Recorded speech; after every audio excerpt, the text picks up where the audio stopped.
Prime Minister.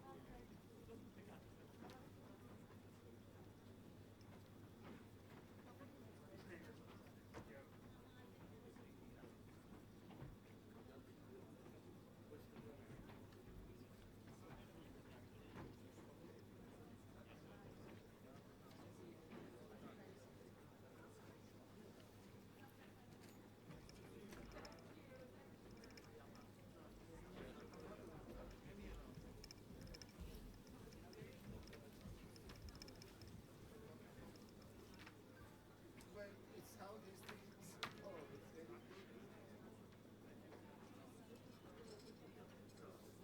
No, I haven't seen it. But she was saying. Yeah. Well, so they're going to show it now. Yeah. I think so.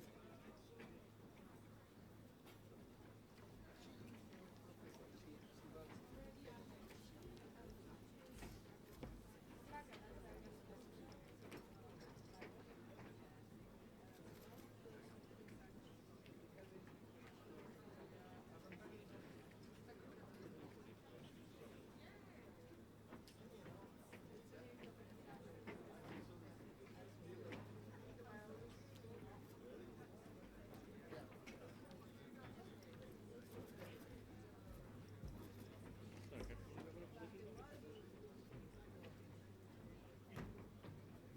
Did the board like when we spoke about that?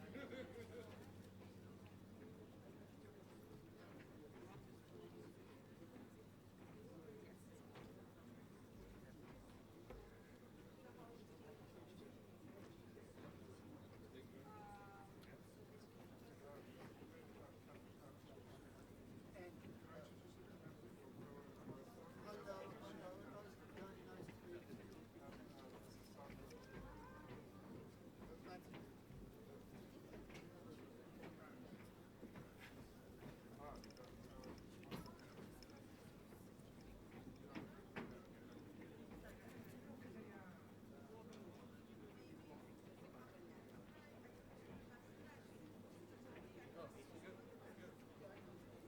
There's one more thing. So can we?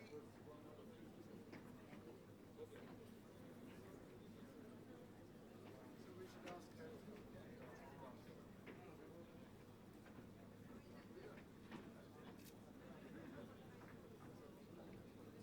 Yeah. Yeah, yeah. I think this is really well and today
Excellencies, ladies and gentlemen, distinguished delegates, may I please ask you to take your seats?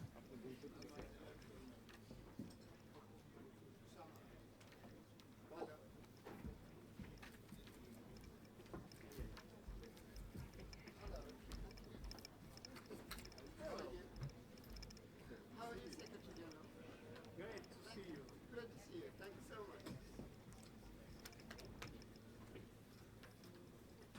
Hi, I'm Yes, that Nisreen. day How I are you? listened to you.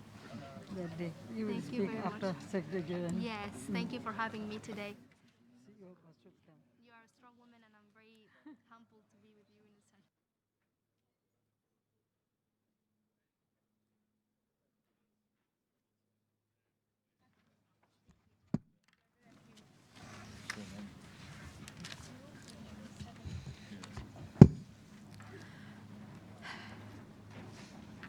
Honorable members, ladies and gentlemen, will you please take your seat?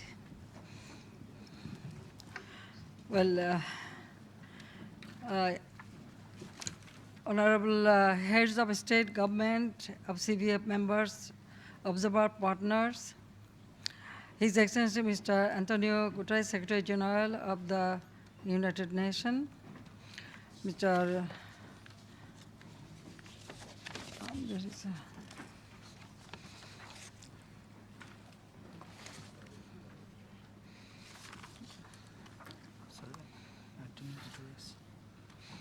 Well, Right Honorable Alok Sharma, President of the COP26, Prime Minister, President, Ministers, Representative, ladies and gentlemen, Assalamu alaikum.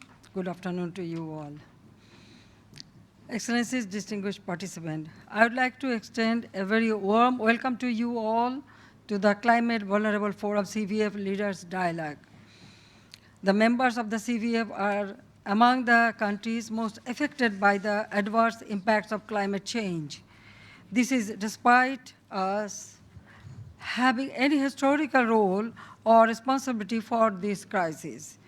At the same time, we, the most vulnerable countries, do not have neither sufficient capability or capacity to overcome these challenges.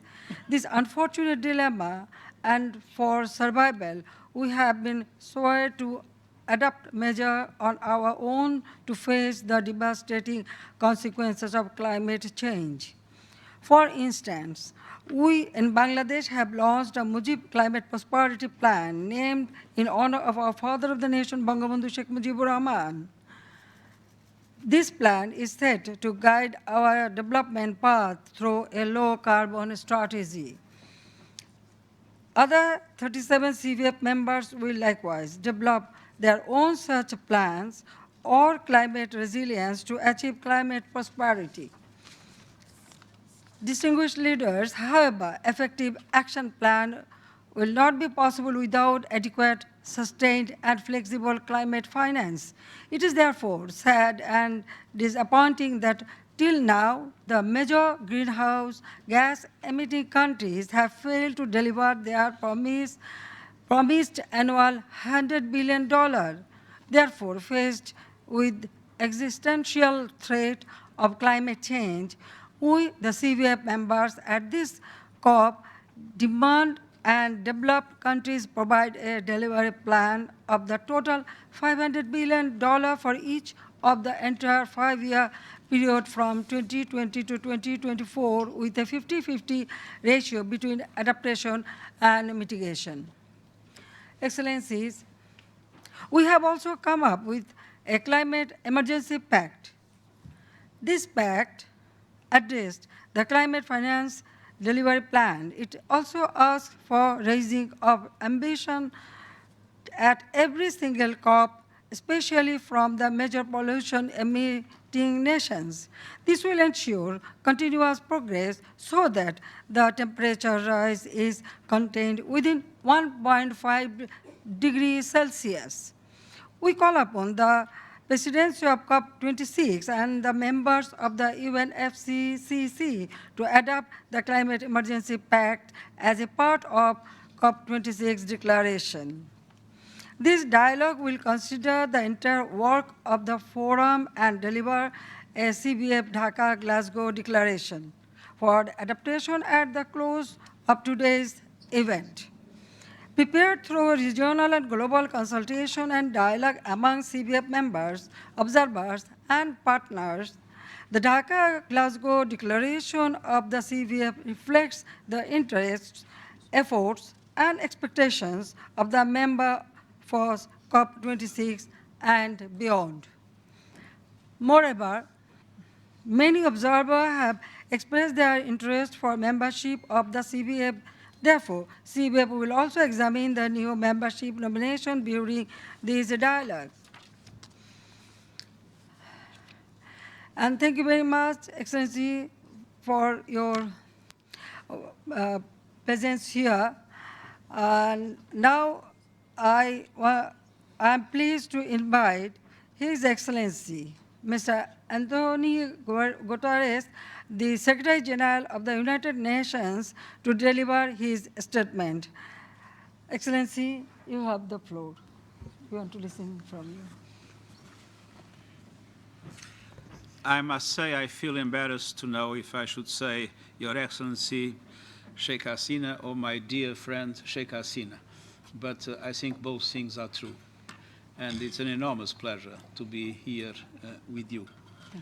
And Excellencies, ladies and gentlemen, all protocol observed, I thank you very much for giving me the opportunity to address you in this global, high-level, climate vulnerable country leaders dialogue. You stand on the front lines of an ongoing COVID-19 crisis and an escalating climate emergency. You represent those who are first to suffer and those who are last to receive help. The solidarity you need is lacking, and the solidarity needs to emerge here in Glasgow.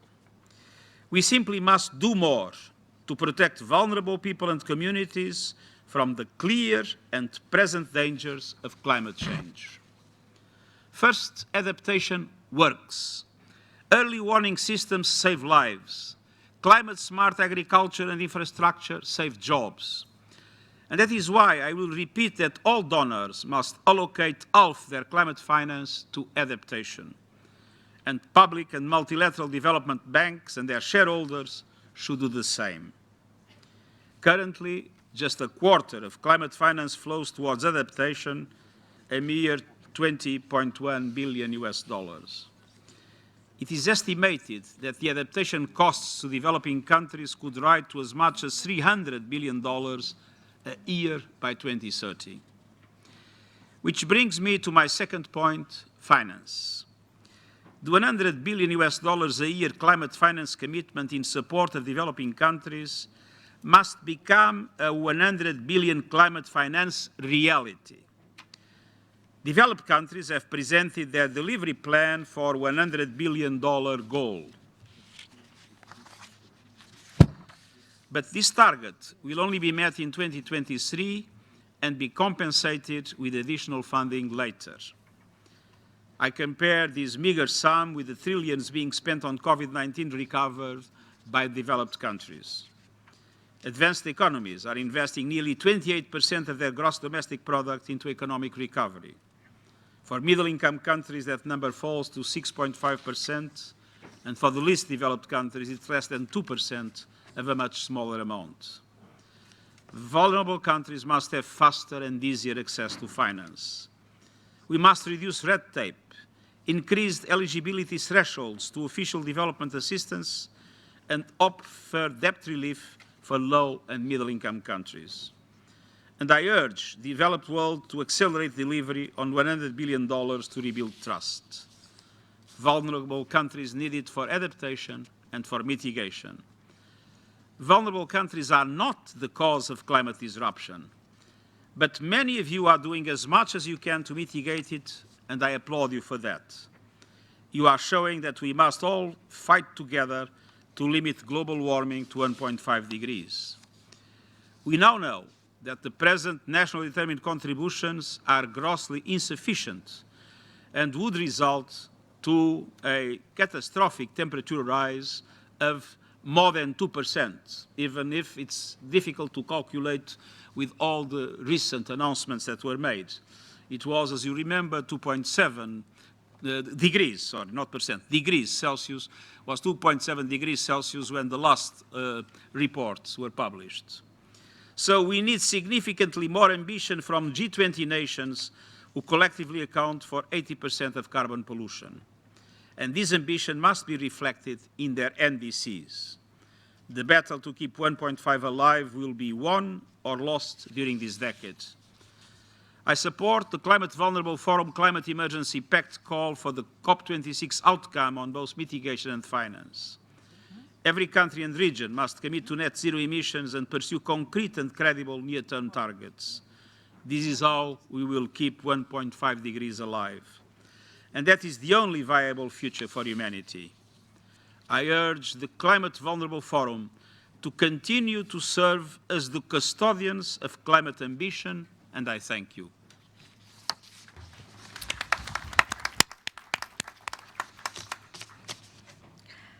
Well, thank you very much, Excellency, for your inspiring statement. Well, now I would like to invite Right Honorable Alok Sharma, President of COP26. Excellency, you have the floor.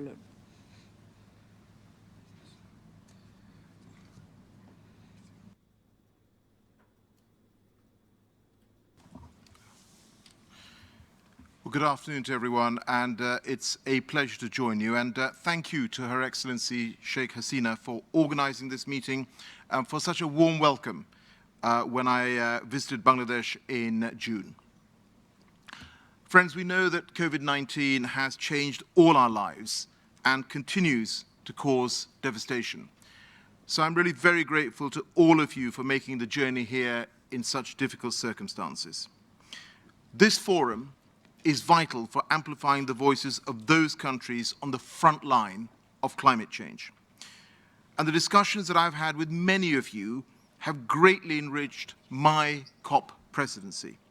And whether that is through forums such as the V2 Finance Summit, or indeed my visits to Bangladesh, to Barbados, to Costa Rica, to Ethiopia, Kenya, Nepal, not only are you the countries most affected by climate change, you are the world leaders in tackling it.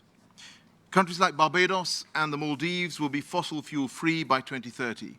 Bhutan is already carbon negative. And St. Lucia, Bangladesh, and Fiji are some of the founding members of the Adaptation Action Coalition.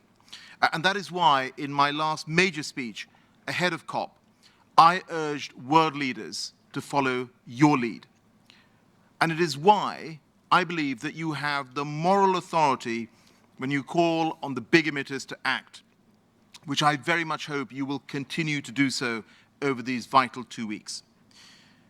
I have always said that the UK COP26 presidency is committed to delivering for countries most vulnerable to climate change. And of course, as presidency, we are neutral brokers. But I can say to you that I personally do see myself as a champion for climate vulnerable countries. And I hope that you will put your faith in me as COP president over the coming days. We have sought to amplify your leadership and to make progress on the issues that matter most to you. And that is why we have focused on issues such as adaptation and loss and damage and finance. And there's been some progress. Under the UK presidency, every G7 country has committed to boost adaptation finance. And the UK and other nations have committed to a balance between adaptation and mitigation, and we've launched the Champions Group on Adaptation Finance. Many of you have also raised with me the challenges of accessing the finance that you need to deliver your climate ambitions. So we're driving that work to improve access to finance through the Task Force on Access to Climate Finance, and because we recognize that small island developing states face particular challenges, today, the UK is launching a new £40 million fund, the Small Island Developing States Development and Resilient Fund. Over the next 5 years, this will help small islands around the world access essential climate finance to build resilience. Now, the $100 billion goal has been an absolute focus of mine as COP president. And this forum has asked developed countries for a plan on how it will be delivered. And that's why in July I asked State Secretary Jochen Flashbart and Minister Jonathan Wilkinson to lead a delivery plan. And as you know, it was published some days ago, and I think shows that we can, with some confidence, say that the 100 billion will be met in 2023 and that we will go beyond it in future years. Now, I fully recognize that that does not deliver on the promise to mobilize $100 billion a year by 2020. But I'm encouraged that the underpinning analysis provides confidence that developed countries can mobilize 500 billion between 2021 and 2025. And yet, on both adaptation and finance, we know there is much more work to do. The science is clear on the urgency of our task, and we will continue to push progress throughout our presidency year, through our COP26 presidency days on finance and on adaptation and loss and damage, and indeed through the COP26 negotiations. We want finance to flow to clean and resilient infrastructure. We want the COP negotiations to deliver an ambitious outcome on long-term finance. And we want to make progress through a global goal on adaptation towards getting the Santiago network up and running and towards increasing adaptation finance overall. And we want to agree an outcome that drives up ambition over this vital decade to keep 1.5 degrees alive. And I'm aware of the CVF proposal here, and I look forward to hearing your delegations raise these details through the negotiating rooms. Yet ultimately, we must find consensus. So I ask the leaders here to instruct your ministers and negotiators to come armed with a currency of compromise as we try and build consensus. Please tell them that you expect to see the issues I've raised resolved. And frankly, climate vulnerable countries do not need me to tell them just how much rests on these 2 weeks. But it is your moral leadership that can drive us to success. So let's work together to get the strongest possible outcome, boost our resilience, and keep 1.5 within reach. Thank you. Thank you very much, Your Excellency, for your powerful viewpoint. We hope to bring the whole COP on board for a climate emergency pact here in Glasgow. Now, I would like to present you a youth representative.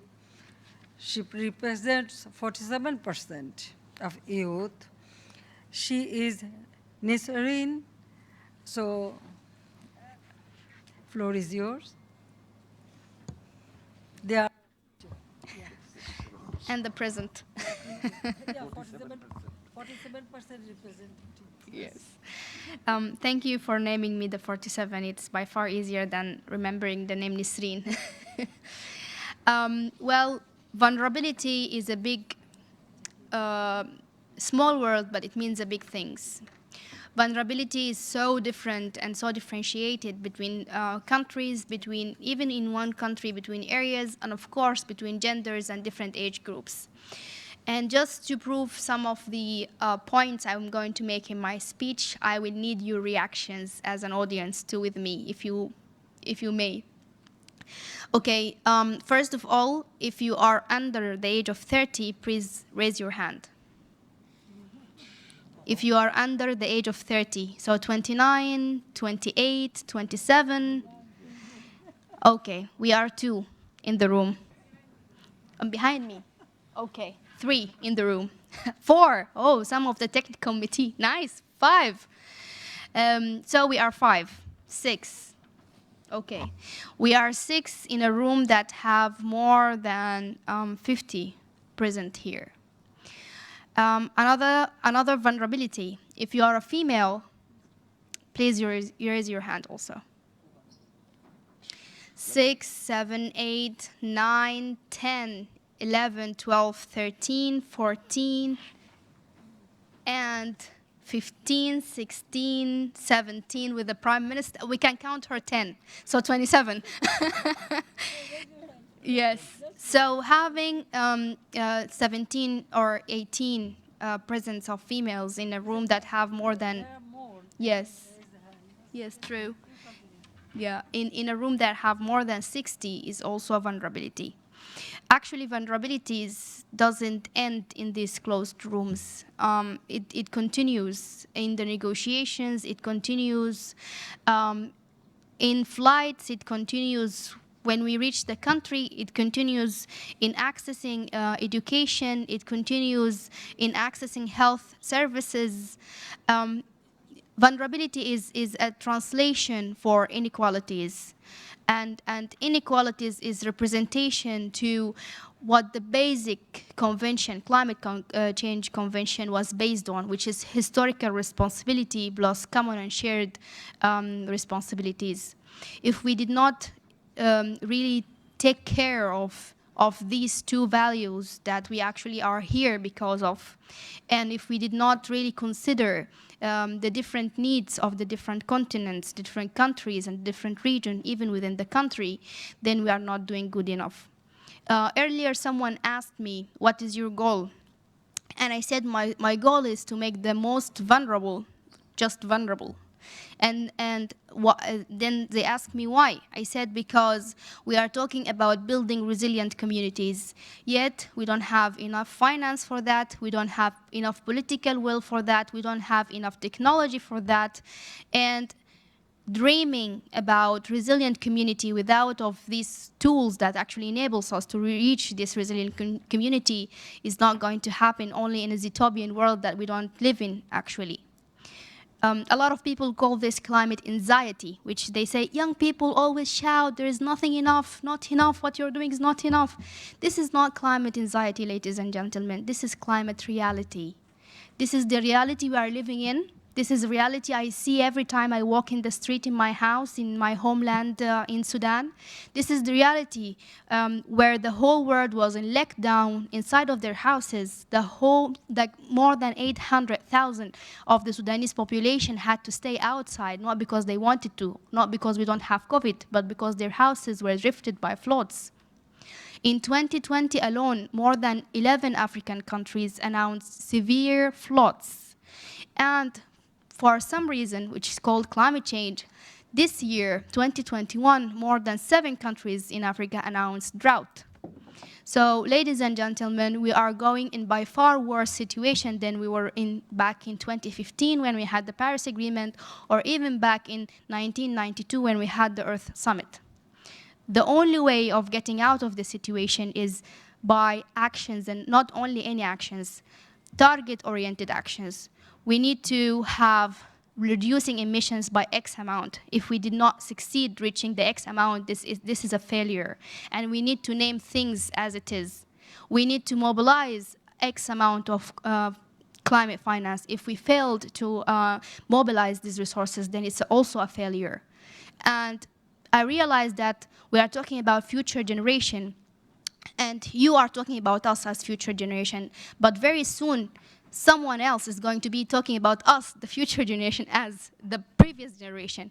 And I'm sure me and the rest of the young people cannot hold the burden of not saying the truth, of not working towards climate change.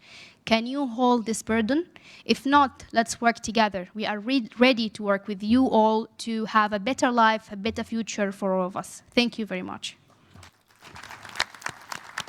Thank you very much, Nasreen. Well, whatever we are doing, it is doing for you, for the young generation, for the next generation. Well, I feel that we want to make sure that, yes, we will build up a better future for the young generation. All efforts are for that. Thank you very much for your comment. Now I am requesting to play a video on CVF. The world is burning, but climate-vulnerable countries like ours are not prepared to become the first victims of climate change. Instead, we must do everything in our power to keep our heads above water.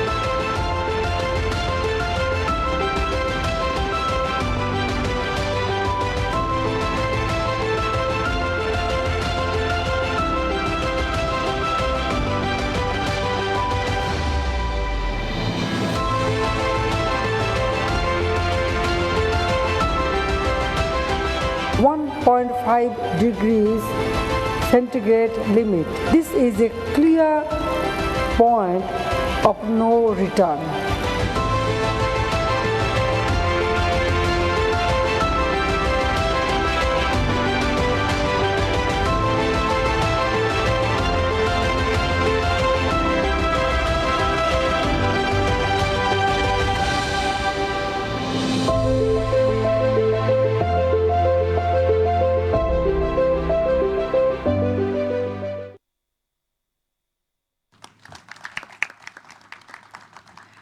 Thank you very much. Now I would like to proceed with the Troika. So first, I request the Minister of Ethiopia to deliver his speech.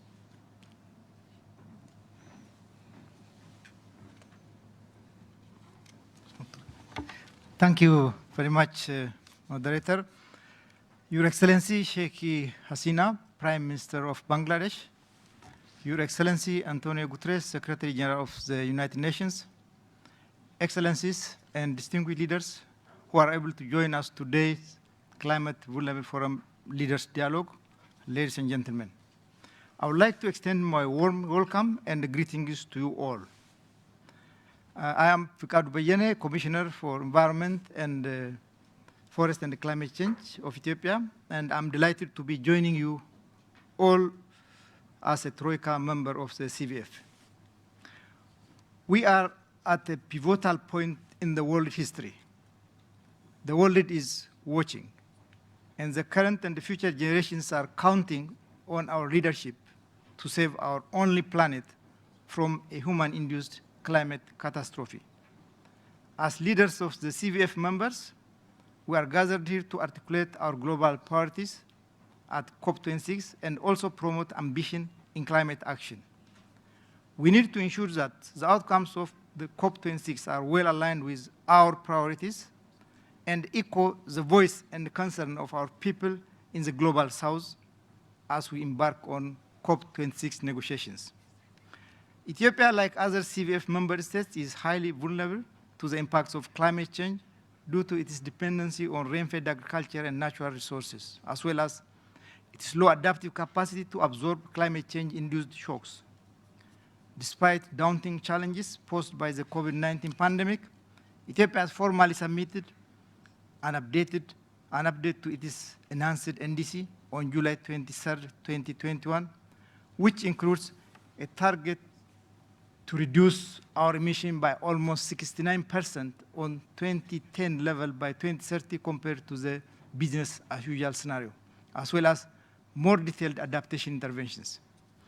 We are also pursuing practical action through the Green Legacy Initiative to plant 20 billion seedlings by 2022. In the last 3 years, we have managed to plant over 15 billion seedlings throughout the country. This set of national climate change commitments portrays Ethiopia's aspiration and commitment to being in a climate-resilient pathway. Excellencies, ladies and gentlemen, my country has been contributing its part in advancing the common agenda of the Climate Vulnerable Forum. As you are well aware, Ethiopia had the honor of serving as the president of the forum. As part of our continued commitment to advance the cause of the forum, we have co-hosted the CVF Africa and the Middle East Regional Dialogue, along with the government of Bangladesh, which identified an up-to-date understanding of the types of challenges, successes, needs, and the gaps that the continent's most vulnerable developing nations face. The dialogue was culminated by the adoption of a regional communique for Africa and the Middle East. Ethiopia supports the Dhaka Glasgow Declaration of the CVF, which articulates the interests, efforts, and expectations of the CVF members for COP26 and beyond. The CVF has started unequivocally about what is needed, namely the adoption of a climate emergency pact. We support the CVF's climate emergency pact, call for COP26, as well as the V20 delivery of climate financing, and the call to restore confidence in international climate cooperation. At COP26, a 100 billion US dollar delivery plan for finance from developed nations is essential, as well as additional 50-50 balanced climate finance from 2020 to 2025 to fund adaptation and mitigation interventions in developing countries. Besides, major emitting countries need to pledge for new, more ambitious climate action and the targets to keep the 1.5 goal of the Paris Agreement within reach. The priority of financing robust carbon markets under Article 6 must also be highlighted at COP26, with at least 5% share of proceeds going to adaptation efforts in the most vulnerable countries. Vulnerable countries need to be on the front line of the climate emergency, and we need to really be strong and effective with our messaging on all our priorities, and the finalization of the Dhaka Glasgow Declaration is a critical step and opportunity to do this. As I conclude, I would like to take this opportunity to encourage and invite other vulnerable nations from the Africa region threatened by the impacts of climate change to join the CVF in our common global quest against the climate change. Thank you for your kind attention, and I wish you a successful CVF Leaders Dialogue. I thank you.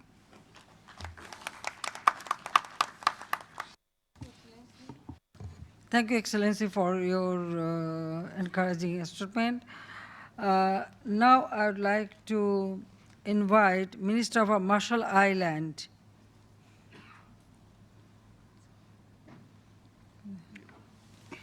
Thank you, Excellency Chair, Your Excellencies, and honorable colleagues.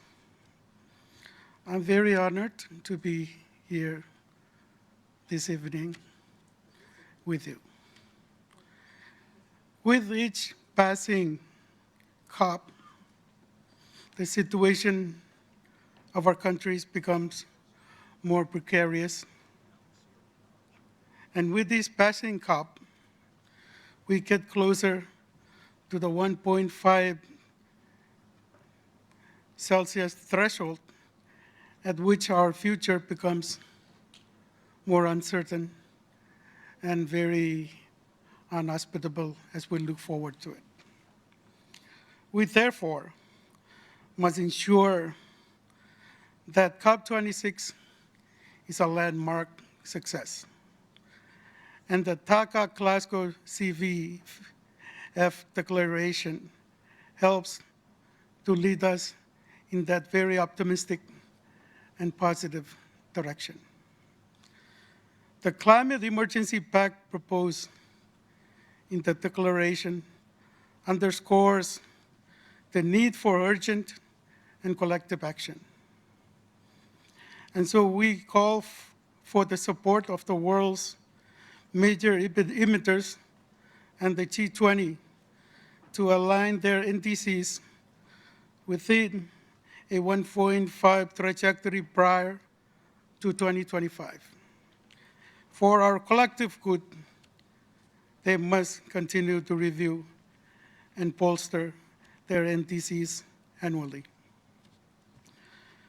Vulnerable countries like ours must continue to demonstrate the moral leadership that is so required for our survival. But we cannot do it alone. For the survival of our planet, we also need to see more engaged and active leadership by the G20 in order for all of us to succeed in this fight against climate change. And we need these same countries to step up climate financing commitments. We cannot underscore enough of the importance of achieving balance between mitigation and adaptation financing. A 50-50 split is very critical for us, and adaptation finance still lags far behind that of mitigation. Our ambition can and must be delivered right here, right now, at COP26 here at Glasgow. I thank you and kamultatan. Thank you very much for your excellent statement. Now, I would like to invite His Excellency, the President of Ghana, to take the floor as the designated future chair of the CVF.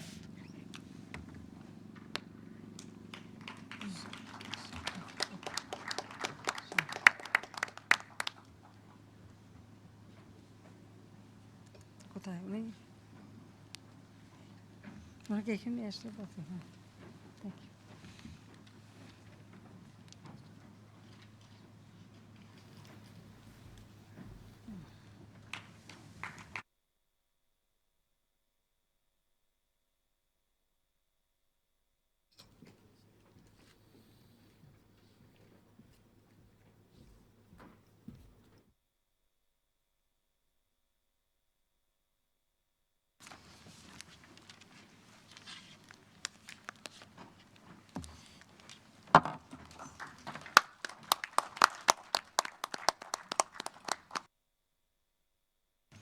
Excellency, floor is yours.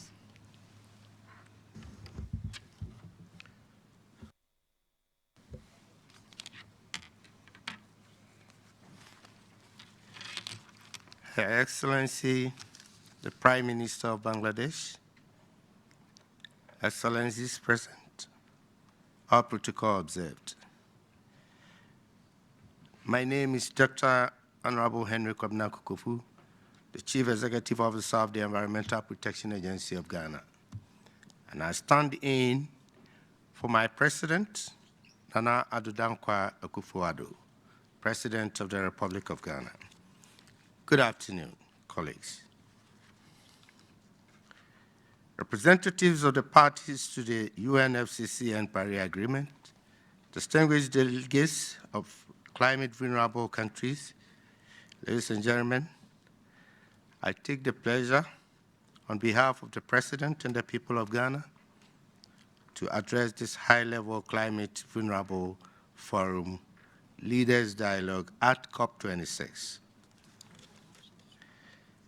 Madam Chair, Ghana wishes to thank the government and people of Bangladesh for hosting the CVF Leaders Dialogue here in Glasgow, UK. It is also important to note that Ghana has for long expressed the interest to host the next presidency of CVF as the term of Bangladesh comes to a successful end. We are also pleased that almost all members are ready and prepared to give Ghana the presidency. And here we would like to assure you that we will not renegade on our responsibilities, since our President, Nana Addo Dankwa Akufo-Addo, has been in the forefront of the fight for climate change.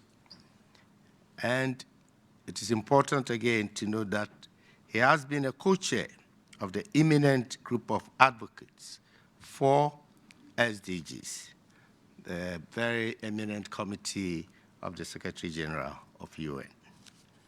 To this end, Ghana is ready and prepared to lead the cause of vulnerable countries of which we all find ourselves in. Either we fight together and succeed together, or we sink together. Ghana, Madam Chair, has a climate change impacts affecting our sectors of development. And the vulnerability of Ghana to climate change is in large part defined by its exposure to the various impacts with droughts, floods, and sea erosion, among others. It has become an annual affair, and just recently we have grappled with a marine environment situation where fish dead and beaching became an unusual occurrence on our beaches. What we have learned from the Intergovernmental Panel on Climate Change latest report is that Africa is warming faster than any continent of the world, even though we are known to be the least emitters.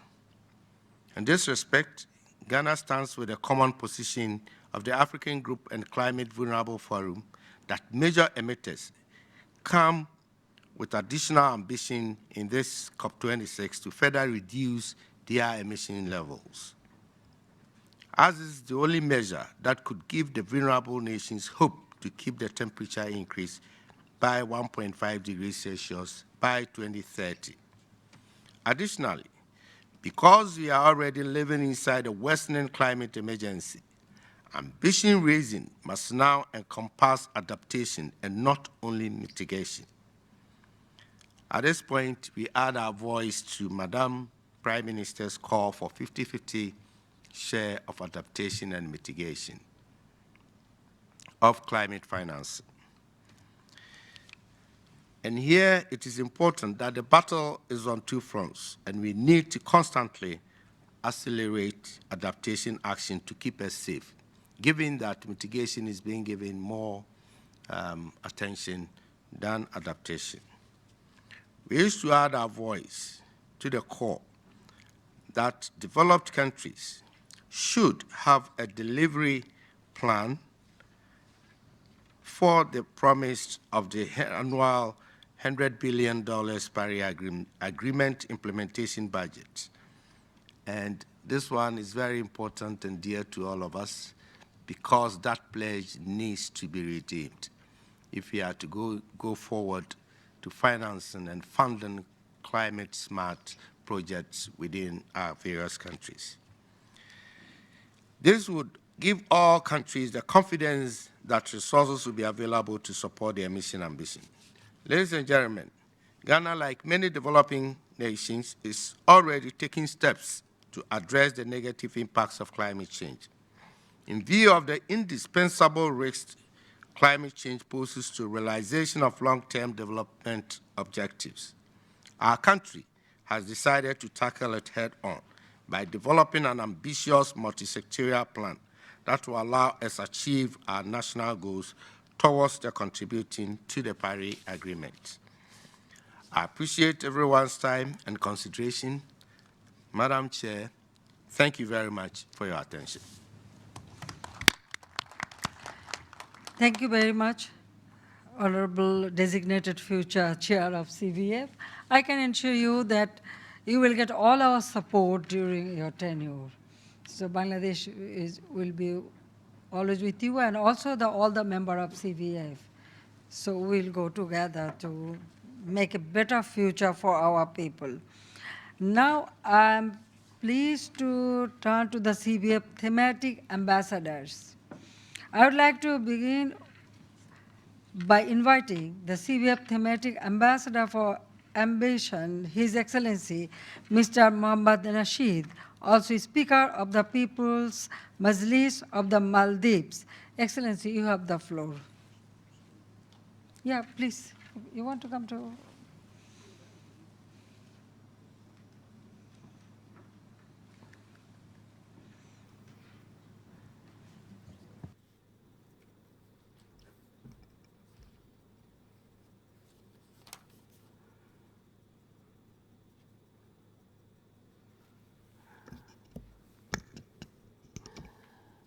The Climate Vulnerable Forum Chair, Prime Minister Hasina,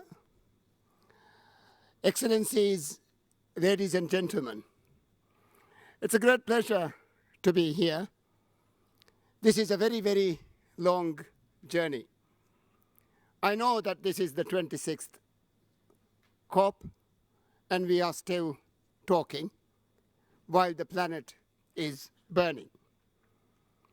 We started the Climate Vulnerable Forum in 2009 with 11 countries: Bangladesh, Barbados, Bhutan, Ghana, Kenya, Nepal, Rwanda, Tanzania, Vietnam, and the Maldives. Prime Minister Hasina was in the forefront of it when we started our forum. The idea was that countries that are extremely vulnerable must stand in solidarity and deliver in conferences their consolidated, agreed, singular view. Prime Minister Hasina has been the chair before, and again last year took the presidency. When she did that, she asked me and some of the other ambassadors to assist her in trying to come to the COP and make this conference a success. That was exactly what she told me. She has worked during the last over 2 years unrelentingly with commitment and focus. And I believe her leadership in the Climate Vulnerable Forum will finally allow us to raise our heads above the water. We come here after a number of discussions. With our leadership, first we went on to regional dialogues. The CVF is now 48 countries, and during the dark days of the pandemic, we spent our time having conversations on what we will do when we come to the COP. I am pleased, I am happy to say, Prime Minister, we are the only group who have actually come to this conference after over 2 years of conversations. The regional dialogues gave us views, concepts, and ideas. These views and concepts and ideas were then taken to Dhaka and consolidated to form the Dhaka-Glasgow Accord, the emergency pact. What we are asking is now very clear. More than that, what is now very clear is that we are a group that will stand shoulder to shoulder and fight for each other. We will stand together and we will refuse to give up. We must make sure that 1.5 degrees is doable, that the world temperature does not increase above 1.5 degrees. We live now on a planet of 1.2 degrees. And the bad weather is obvious. It is obvious for all of us to see. There's drought everywhere.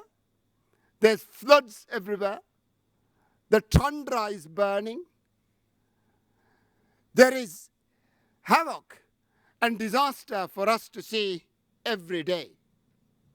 I'm afraid this is going to get worse. And it is going to get worse and worse and worse.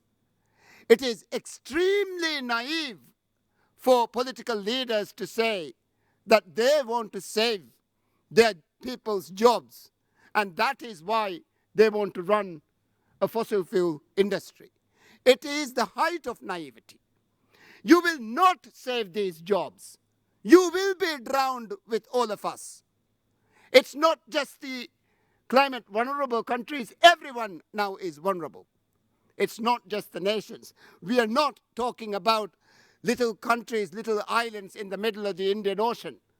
And it is not only about us, it is about everyone. But I am hopeful that this conference will keep the 1.5 degrees attainable and doable. The NDCs, the submission of that every year instead of 5 years. And we would like countries to have more ambition year after year. When we do the sums, when we add it up, we will be able to then see where we stand. Of course, we need the money, but it is not just the money. We need adaptation measures to save ourselves, to keep us alive. And we don't have that money. We pay more than 30%, all of us, all of the CVF countries pay more than 30% of their budget for adaptation. And then another 20% on debt repayment. We took the loans to build a bridge, to build a house, to build a hospital. But the bad weather has drowned the house. The bad weather has drowned the road, the bridge.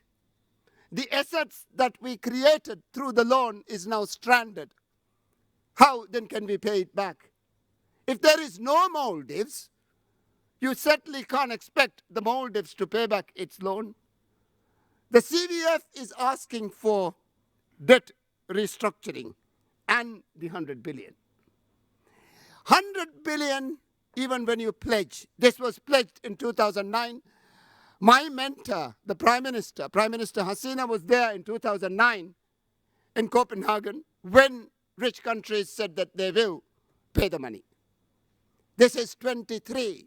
Again, they are saying that they will plan the delivery of the 100 million. It has to be now. We know that when even money is pledged, for us to realize as projects, it takes a good 5 years. But we are all hopeful. We cannot give up, and we will never relent. Thank you, Prime Minister. Thank you very much for your strong message to all the nation. Thank you. Now I would like to invite the President of Guyana to deliver his speech.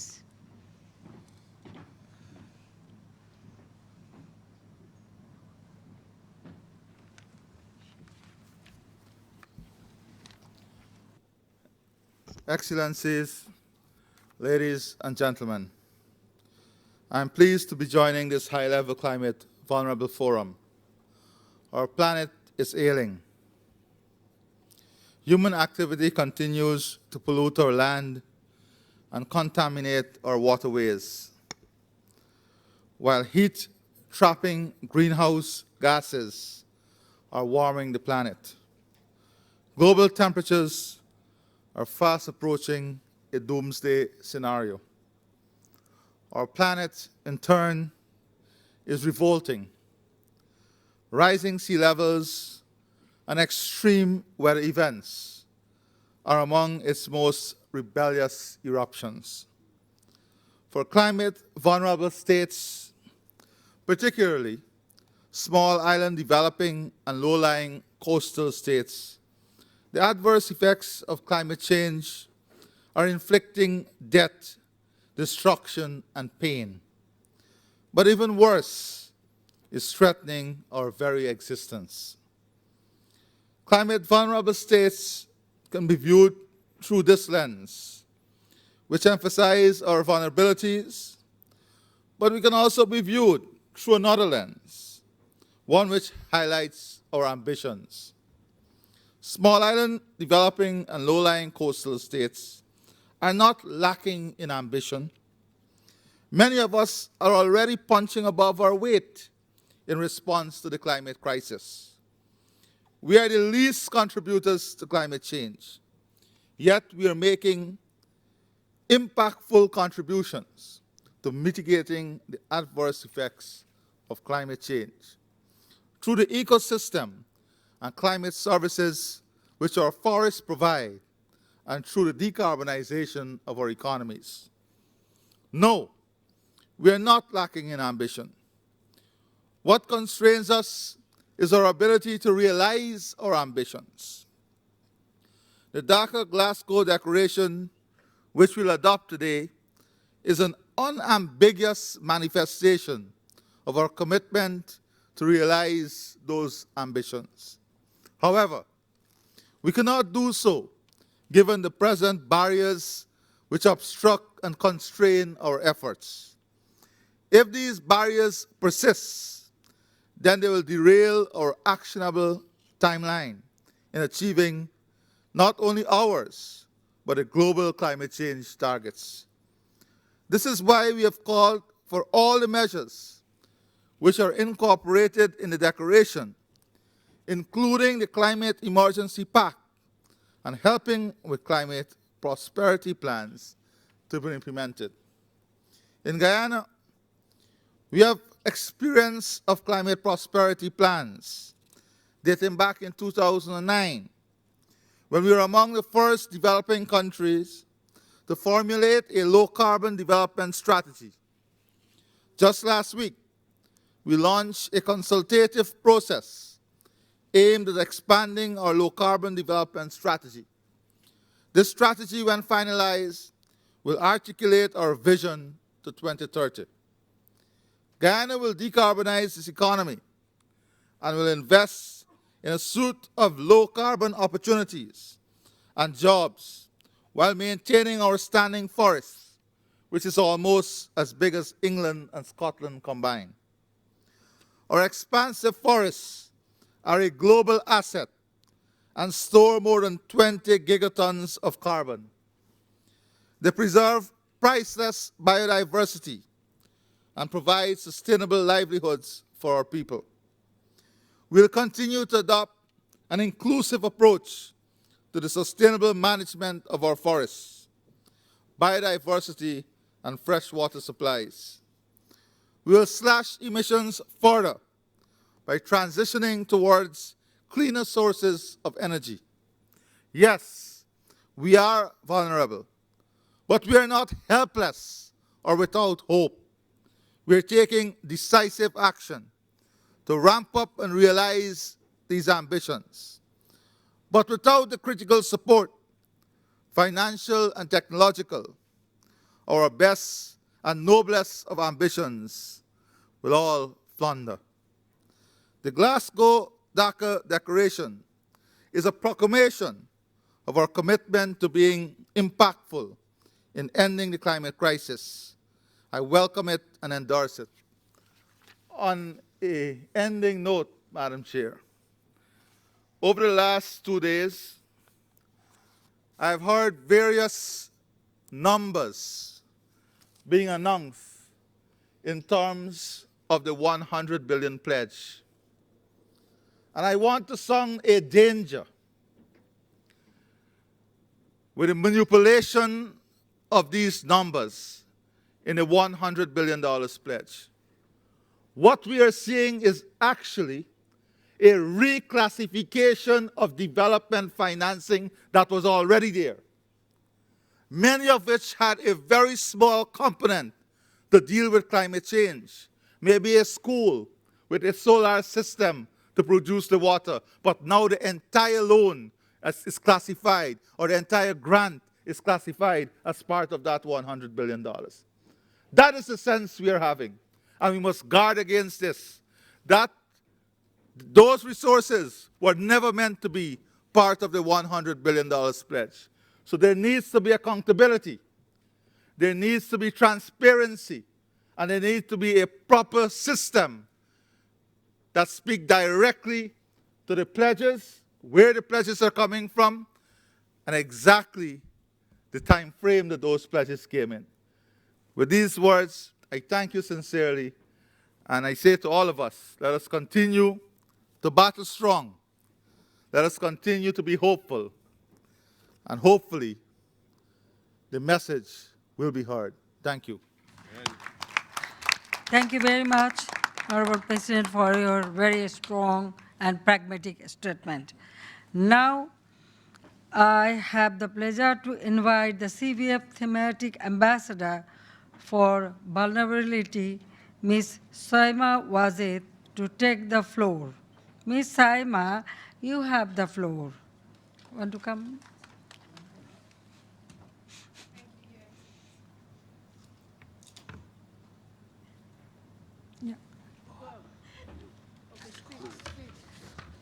Thank you, Your Excellency. Good evening, ladies and gentlemen. It's a real honor to be here to address the CVS Leaders Dialogue at this forum's as the thematic ambassador for vulnerability. I want to share two perspectives on vulnerability from my own work and experience in this role and as a professional mental health expert. These perspectives are focused on changing the narrative about vulnerability in two specific ways. First, I think it is absolutely vital that we contribute to a shift in understanding of vulnerability as purely a physical concept. Climate change threats are affecting especially vulnerable communities of this world in truly profound ways. People are losing not only their homes, their livelihoods, their ways of life, and their loved ones, but they're losing their heritage, the essence of who they are and who their ancestors were. All of this and more goes far beyond the physical damage, affecting millions upon millions, and affects our psychological and mental well-being, our social functioning, our ability to be who we are. In fact, natural calamities have been found to predictably increase the prevalence of mental illness among affected communities in the time following a disaster. Climate change is a growing source of anxiety, especially among youth. There is research that shows that 50% of our youth experience anxiety directly as fear and worries over climate change. And as we have our youth speaker talk about it, it is a real concern, growing concern for all of us. We know that the global COVID-19 pandemic has been a huge mental health challenge. Likewise, is climate change a huge mental health challenge, a public health concern, not just for our vulnerable countries, but for all countries.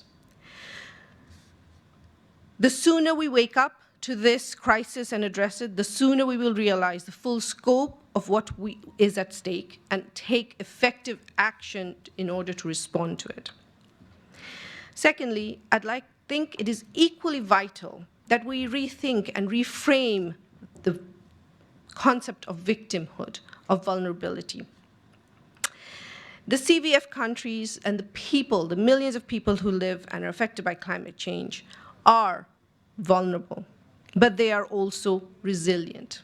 Our communities, especially in my country, Bangladesh, are handling some of the worst disasters imaginable year after year after year. And it always amazes me at the resilience that they demonstrate, despite the loss of home, livelihood, and damage. People may be evacuated from their homes, they have been heavily damaged, they may lose a whole year of crops. But once they return, they're able to find their way back, they're able to grow their crops, work in their communities, and repair their homes. They plant new crops, or build new lives when they're given just a very small assistance and a small help, whether that is financial help or social support. So vulnerability also means they are the most resilient. We in the vulnerable countries, we people are the most resilient in the world. Our own resilience is important and it needs to be recognized and commended. People from vulnerable countries are survivors. They are not victims. They are facing challenges that are overwhelming, and yet they are recovering from that. We in the international community need to invest in the vulnerable people and strengthen this resilience. And in fact, despite all of our resilience, we continue to face even further challenges. And we are reaching a point where our resiliency is not enough. We are becoming overwhelmed. So imagine in countries where you are seeing the effects of climate change and you're seeing these damages and you have a population that does not have the resiliency, does not have the experience to pick up again where things left off and start and rebuild their life. What do you expect people in those countries to manage to do and to come back and restart their life? Many of our people suffer each year due to climate change. This should be a sign of caution to the world. There is no country that is safe from the impact of climate change. Because the impact will be seeking out people everywhere, including populations who have not been used to regular disasters.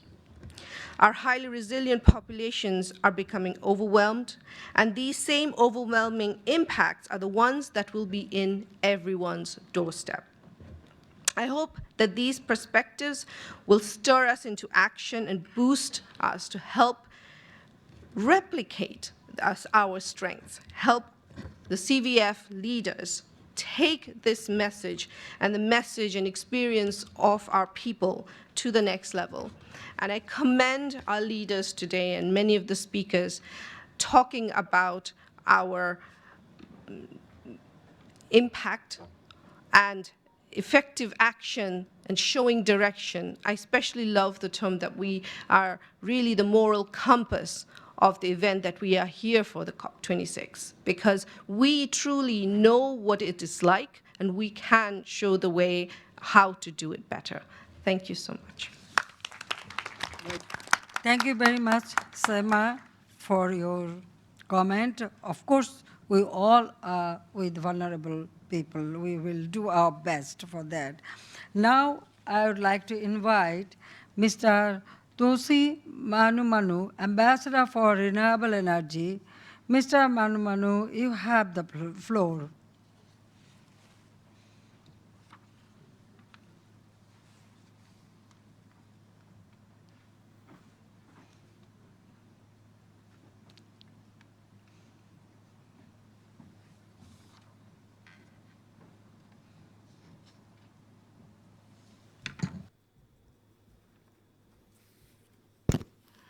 Your Excellency Sheikh Hasina, Prime Minister of Bangladesh, Your Excellencies, the heads of state and government of the Climate Vulnerable Forum, distinguished leaders, honorable ministers, fellow CVF ambassadors. Despite significant progress in the use of renewable energy and efficiency, as well as expanding energy access, the world is still not on track to meet the Paris Agreement, international goals for sustainable development. Renewable energy is critical to achieving these global objectives. As we've seen, using renewables has a number of additional benefits and opportunities, ranging from environmental to socio-economic.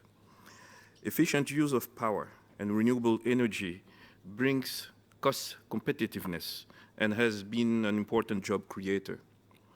Despite record-breaking deflationary prices of renewable energy and storage, and despite the energy transition making economic and financial sense, we are not on track to limit warming by 1.5 degrees centigrade, and over 350 million people across the CVF countries still lack access to energy. The annual ambition, raising until we reach the 1.5 degrees centigrade limit of the Paris Agreement, is not only a need for survival, but it can ensure we safeguard our hard-earned development gains and our economic futures. The IRENA program with CVF on renewable energy 100 resilient futures can support with the 100% renewable energy target by 2050 and climate prosperity plans. These can ultimately contribute to ambition raising. The CVF Energy Compact towards safeguarding SDG progress is a key starting point of this partnership, and I commend the CVF and IRENA for such submission. Major economies and major emitters have no excuse. We must begin reallocating capital and enable investment in renewable energy. Decisive leadership by countries together is key to shift the market structure and economies towards a high renewable energy future. Fossil fuel displacement strategies need to be immediately matched with an energy sector modernization agenda backing renewable energy, storage, and rapid grid upgrades built on flexible power generation. The faster the transition is, the greater generation of job opportunities, which means we also get to bake robust public support for bold action towards climate prosperity. I thank you. Thank you very much, the thematic ambassador for renewable energy, Mr. Manimanu, for your excellent statement. Now, I would like to invite Ms. Kathy Jet-Nil Kijiner, CVF thematic ambassador for culture. Ms. Jet-Nil Kijiner, you have the floor. Thank you. Yahweh Oleb. I am happy to be with you all today at the Climate Vulnerable Forum's Leaders Dialogue, representing the CVF as a thematic ambassador for culture, as well as representing my country, the Republic of the Marshall Islands, at this important event. I'd like to recognize all of our excellencies here today and the powerful remarks that have been shared so far. The 26th UN Climate Change Conference here in Glasgow is a moment of peak energy for climate mobilization. Culture plays a critical role in the fight for climate change. It is a catalyst in invoking climate awareness and movements to action. As we continue our work to advocate for climate justice, I hope we remember that creativity is what we needed to move forward. Cultural creators and institutions have an enormous role to play in inspiring and propelling climate action. They have the capability to communicate this threat, to engage our deepest emotions, to mobilize us and shift our consciousness towards a systemic change. As culture ambassador, I very much look forward to discussing with you all the creative ways we'll be employing the use of culture and arts as we collectively advance urgent climate action. One of the projects I want to share with you all is Ngad, When is Now. The CVF, in collaboration with the Institute for Climate and Sustainable Cities and Agam Agendas, has recently launched a call to promote transnational artistic collaborations on climate issues involving different CVF member and non-member states, an invitation to conspire and create the now that we need. Ngad, When is Now, is a creative transdisciplinary initiative that invites poets, scientists, visual artists, and emerging leaders to conspire and create the now we need, calling for a stronger climate action. Ngad comes from Marshallese, meaning when, with a focus to urgently widen the climate conversation through storytelling and art. The project aims to produce linked poems and murals in all continents in order to reflect and amplify national and regional demands for urgent climate action. Like many of you, I play multiple roles, not just as ambassador for CVF and climate envoy, but also as a director for a youth environment nonprofit called Jochigum, based in my islands, where we regularly engage with our youth through a summer climate and health arts camp, funded by GCCA Plus and WHO and supported by my Minister of Health's department. I teach poetry and art regularly to students to help transform them from victims of climate change to change makers and creators. It was inspiring to hear from a youth representative earlier about the importance of bringing youth to the table.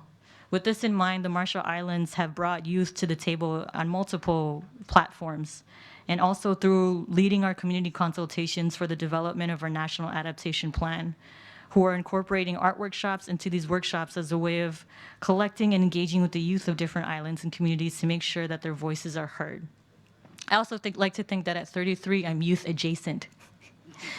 So, Excellencies, I came to COP because I am single-mindedly afraid of what is coming down the pipeline for our islands. We're looking at several $1 billion for elevating and excavating our islands and moving our community members in ways that are culturally relevant and that maintains our ties to one another and that maintains our ties to our land. This is a huge undertaking for us as a people, and that's why the COP is so urgent for us, that the financing comes together and that adaptation is key and at the forefront.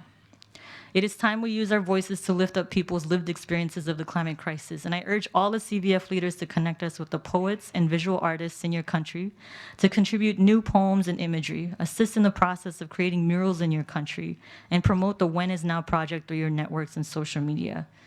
This is crucial to further enable vulnerable country governments to echo the voices of the most vulnerable communities in the world.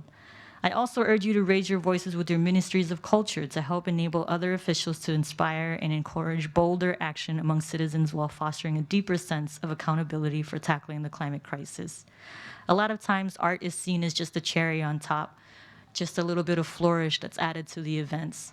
But art is what moves us, and so I encourage us to continue to prioritize it. As culture ambassador, I look forward to advocating for the power of culture as a means to tackle climate change and continue to revolutionize the climate conversation through storytelling. I thank you all. Komortada. Thank you very much, Jetlin Kizina, for your remarks as a culture thematic ambassador for culture. Excellencies, now I would like to open the floor to the leaders of CVF member states, existing and incoming. I have been provided with a speakers list by the Secretariat, and I will first invite Nepal, Minister from Nepal.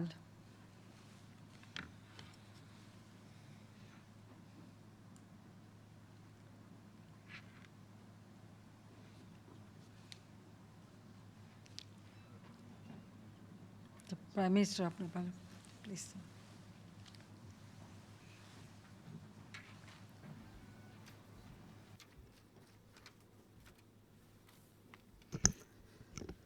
Honorable Chair, Madam Sheikh Hasina, Prime Minister of Bangladesh, Excellencies, ladies and gentlemen. My Prime Minister had different meeting, therefore he earlier left the Glasgow. I'm the Secretary of Ministry of Forest and Environment of Nepal. He asked me to deliver his important message to this important forum, therefore allow me to deliver his message on behalf of Right Honorable Prime Minister Sarbahadur Deuba of Nepal. As we know, this dialogue is focused on making COP26 leader to urgently recognize the climate emergency being confronted by world most vulnerable countries. We believe that COP26 will be a milestone to deliver on ambition to close to the 2030 ambition gap and keeping the 1.5 degrees Celsius goal within the reach. This is absolutely essential to mitigate the impact of climate change and increase adaptation capacity of the highly vulnerable countries. It is also important to note that the Himalayan mountains are the water tower of Asia. They have the highest depository ice, snow, and fresh water that provides water security to close to 1.6 billion people in the South Asian region. But global warming is threatening the very existence of this vital fresh water reservoir and biocultural heritage of the world. Increasing emission of greenhouse gases and other climate pollution, such as black carbon, have contributed rapid melting of glacier and permafrost and decline in snowfall. This worrying trend is having a serious impact of water supply, agriculture, forest, biodiversity, health and urban sanitation, tourism and infrastructure. Nepal is focusing on sustainability, utilizing our natural resources to promote green economy development. Nepal has demonstrated successful example of community managed forest, local water management, nature-based tourism, and micro hydropower plant that are helpful to reduce climate-induced vulnerability. Nepal also feels that climate crisis in the Himalayas should be recognized by world community. The agenda of mountain has been high in Nepal's priority, focusing on adaptation and disaster risk reduction. In closing, allow me to congratulate Ghana for taking the role of next presidency of the CVF. I thank you all. Thank you very much. Thank you very much for your statement. Now I call upon Rwanda to deliver a speech.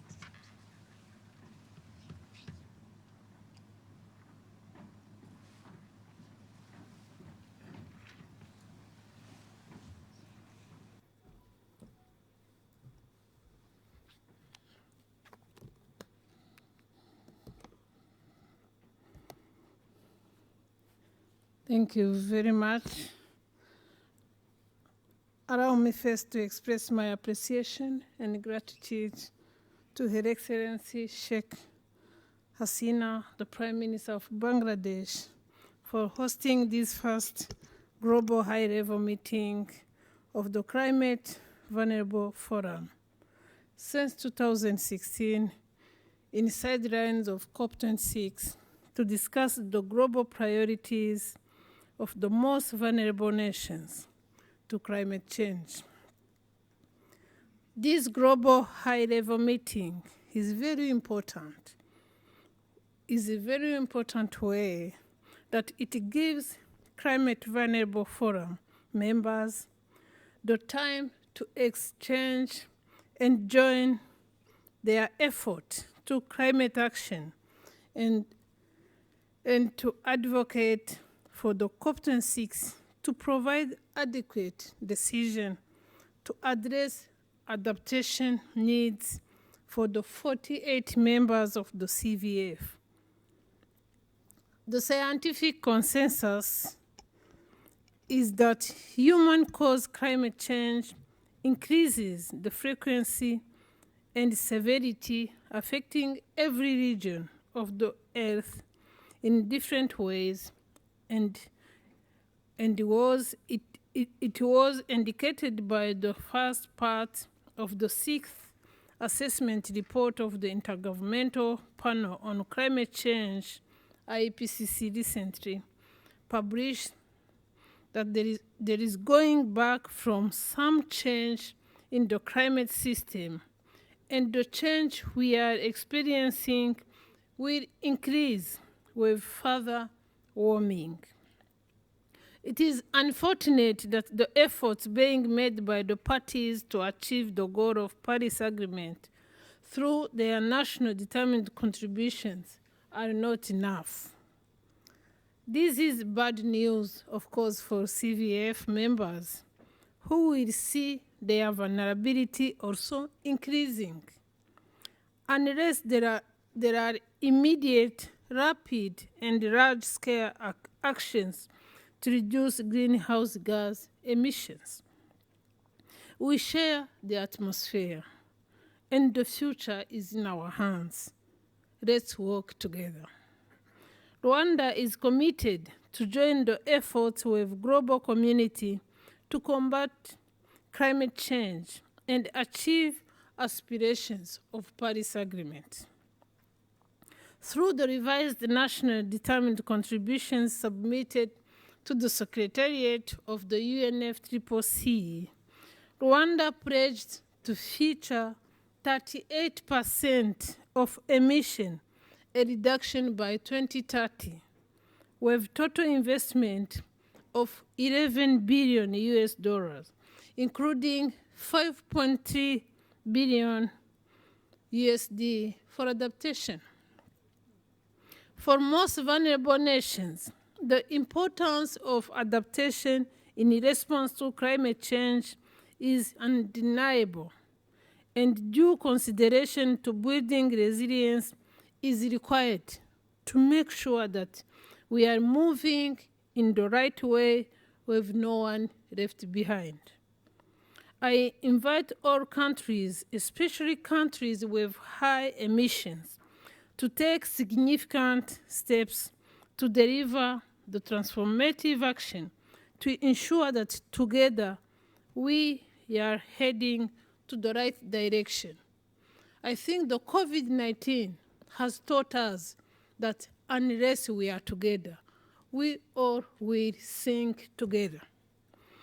To conclude my remarks, I would like to reiterate the full support of my country, Rwanda, to all CVF activities and endorsement of Dakar-Glasgow Declaration of the Climate Vulnerable Forum. I thank you very much for your kind attention. Thank you very much for your statement. Now I would like to invite Senator John Kerry, a special envoy of USA to climate change. Floor is yours. Thank you.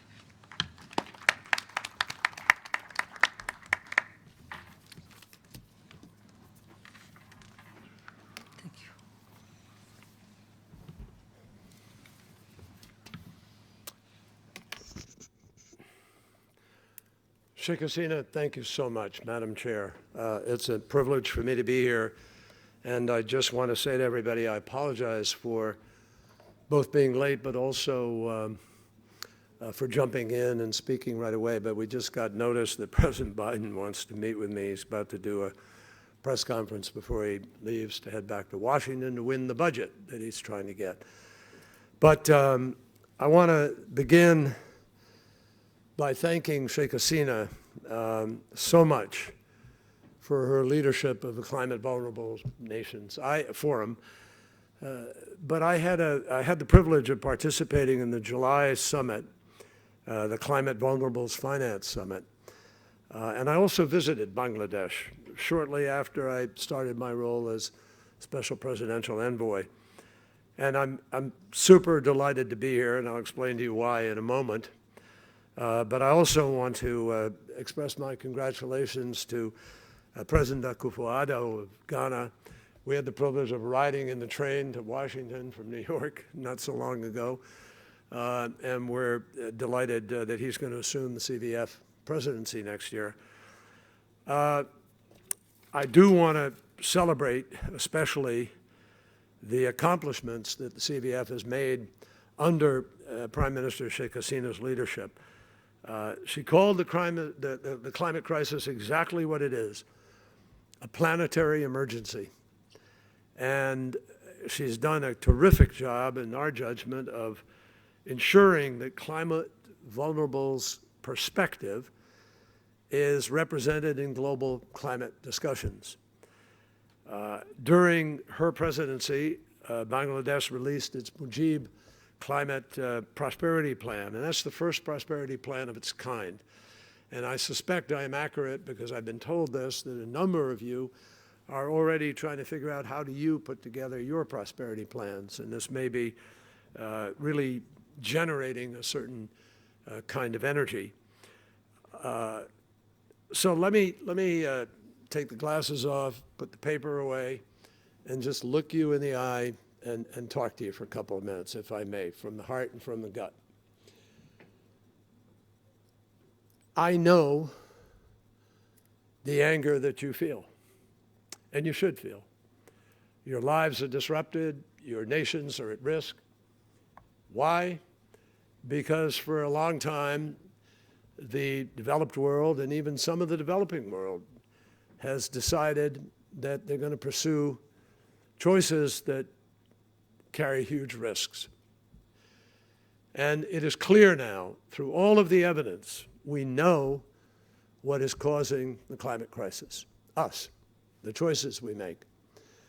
And you pay the highest price in many cases, not all, but many cases.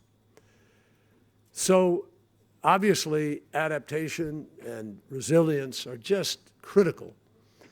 And President Biden has acknowledged that by increasing our commitment to adaptation by 6 times, as well as announcing the President's Emergency Resilience Adaptation Plan called PREPARE. He announced it yesterday, which will be an all-of-government initiative to bring people together to consider every decision and choice we make as to how it will be impacted by climate and how it will impact vulnerable nations of the world. Now, I'm going to be very direct and very, I hope not impolitic or undiplomatic, but I'm going to be honest, which we need right now. The United States, Japan, Canada, South Korea, the UK, and the EU are a good part of the 20 wealthiest nations in the world, the 20 biggest economies. And as we know, 20 economies equal about 80% of the emissions. But those countries I just listed, mine among them, have put forward definitive plans which the modelers, climate action, Rhodium, you look at the models, will show you keep 1.5 degrees alive if we do everything we've said we're going to do. We're aiming for a power sector of our economy that by 2035 will have no carbon, no carbon. We're the largest oil and gas producer in the world. But we're going cold turkey, folks, in 2035. No carbon. Doesn't mean no fuel, no gas. It means no carbon. So we either solve the problem of capture and storage and abatement, or we have to do something else. And why do we make that choice? Because the scientists have told us unequivocally, if we don't reduce enough between 2020 and 2030, we can't get where we need to go. We don't keep 1.5 alive, and we don't get to net zero by 2050. So if we're going to be responsible to ourselves and to the world, we have to reduce the emissions. And we also have to be responsible by doing enough for adaptation to take care of damage that has been done and to help countries be able to work through it. We know that. So 65% of global GDP, the countries I listed, have plans on track to keep 1.5 degrees alive. But I'm saying to you very directly, if 65% have those plans and we're moving in that direction, it means 35% does not. And we can't get there. Even if we do everything we say we're going to do, we can't get there unless that other 35% steps up. So I'll be very direct with you folks. Your complaint about what got us here is legitimate, but the future is going to be defined by what we choose to do, and there are people who are not choosing to do what we need to do. And they need to hear from you. The world needs to hear from you to connect the dots. It's no longer less developed world versus the developed world. It just isn't. There are emerging economies, there are less developed economies, there are middle-level developed economies, and there are some that are very wealthy, spending a lot of money. So we have to move to a different place. We can do this together. I am not standing up here to create a division between anybody. I'm not naming any country. I just want you to figure out for yourselves, where is the problem? How do we solve this? We have as much stake now in getting to the solution of reducing emissions, of mitigating, of adapting, of building resilience as anybody else. We had people dying in New York City from a storm in their basements when they're sleeping. We had people freezing to death in Texas. We had fires ravaging California and mudslides. We're all suffering these consequences. We're all in this together, except we're not, because some people are not choosing to be in it together.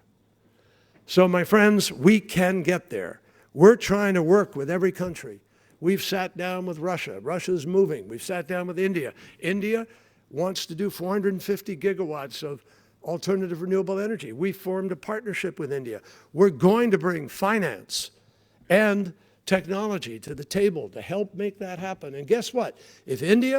When India reaches that 450 gigawatts, then they're in compliance with the 1.5. A developing country, a massive, big country, can get there. And if they can get there, others can get there too. So I don't want to abuse my privilege here of speaking, but this connecting of the dots is really important, folks. We're prepared. We've put, and by the way, I know some people say, well, you didn't keep the promise on the $100 billion. Well, we started out doing that with President Obama. We put $1 billion right on the table the moment we did that, and we delivered it because we knew there'd be a problem with that next president who was coming in. And sure enough, he pulled out of the agreement, and he cut the money off, and now we come in, and our budget process does not allow us to, we don't even have a budget. Our next budget is 23. We've put it in. But we've worked with other countries, and today Japan made a very important announcement after discussions we've had with them and after their own new prime minister has come in, Fumio Kishida, and they've decided they're going to do an additional $10 billion over 5 years, $2 billion, and that allows us to get leveraged money from the World Bank and others, which counts in the OECD which gets us to the 100 billion for 2022. So we have 2022, 23 going forward. So that's a big step forward, together with the money that we hope to win from the Congress that will allow us to help more on adaptation and other issues. So, my friends, let's be in this together. Let's really be in this together. Let's do the things based on the science. There's no politics in anything I said. There's no ideology in anything I said. We are basing what we are trying to do and what we need to do on two principal things: mathematics and physics. The science is driving this.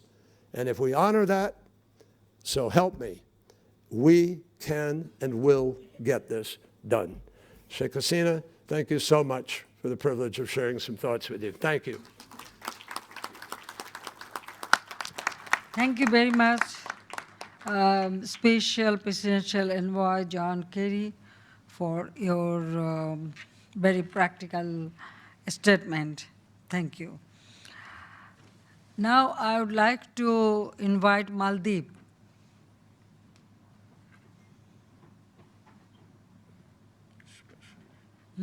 Special envoy. Maldeep representative, yeah. Yes, floor is yours.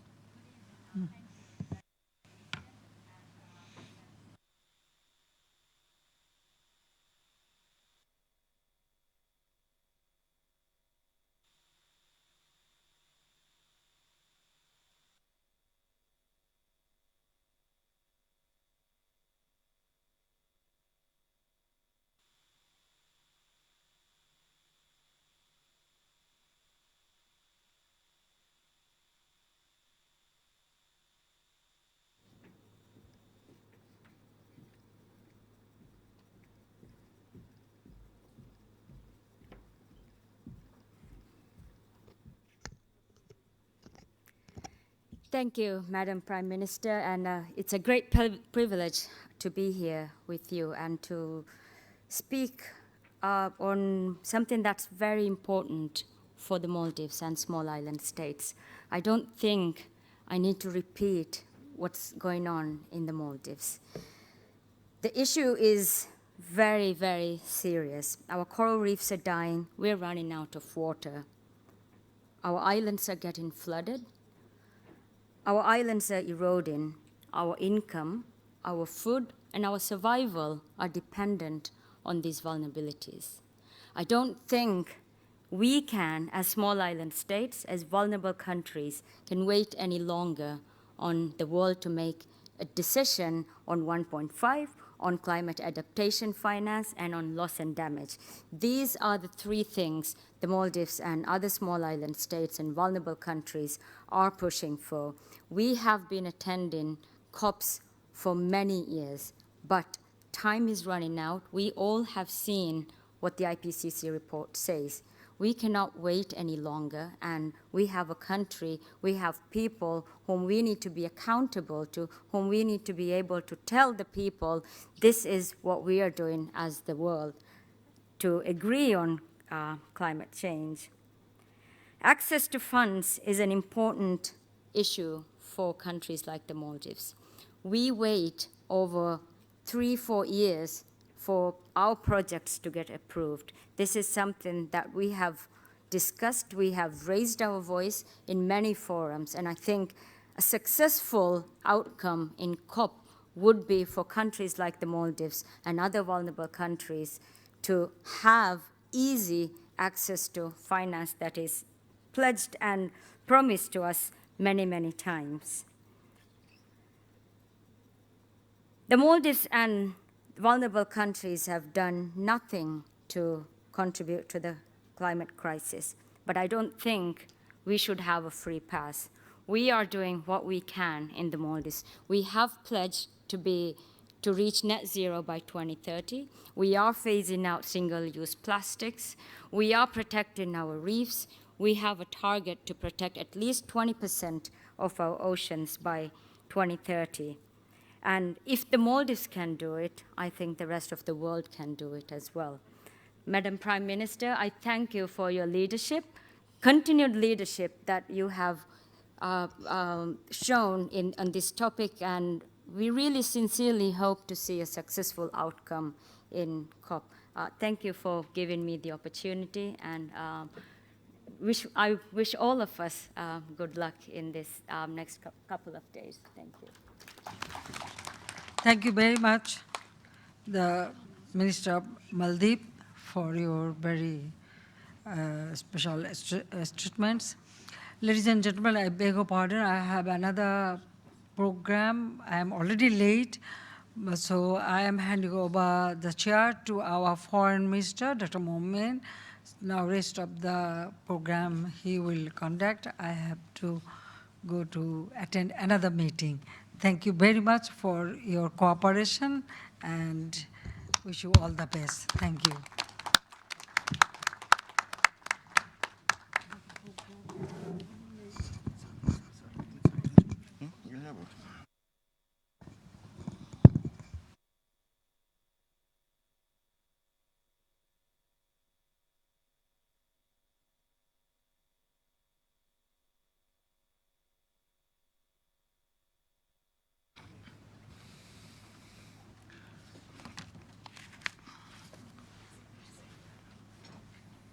Yeah.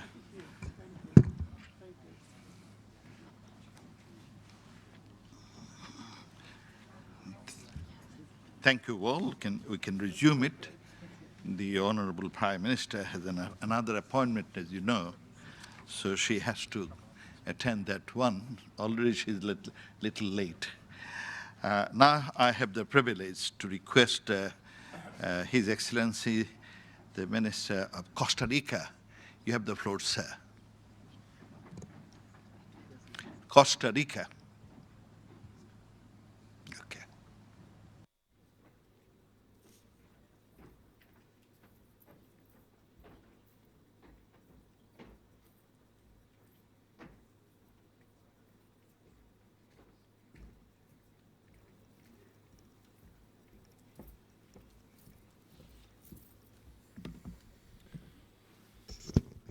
Your Excellency, Foreign Minister of Bangladesh, Excellencies, distinguished panelists, colleagues.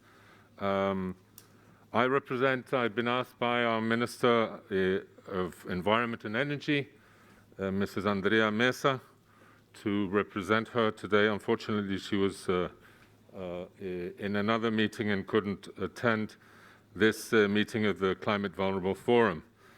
I would like just to remind everybody that Costa Rica was among one of the founding members of the Climate Vulnerable Forum, thanks to the vision of our Ambassador Javier Diaz from the Foreign Affairs Ministry of Costa Rica.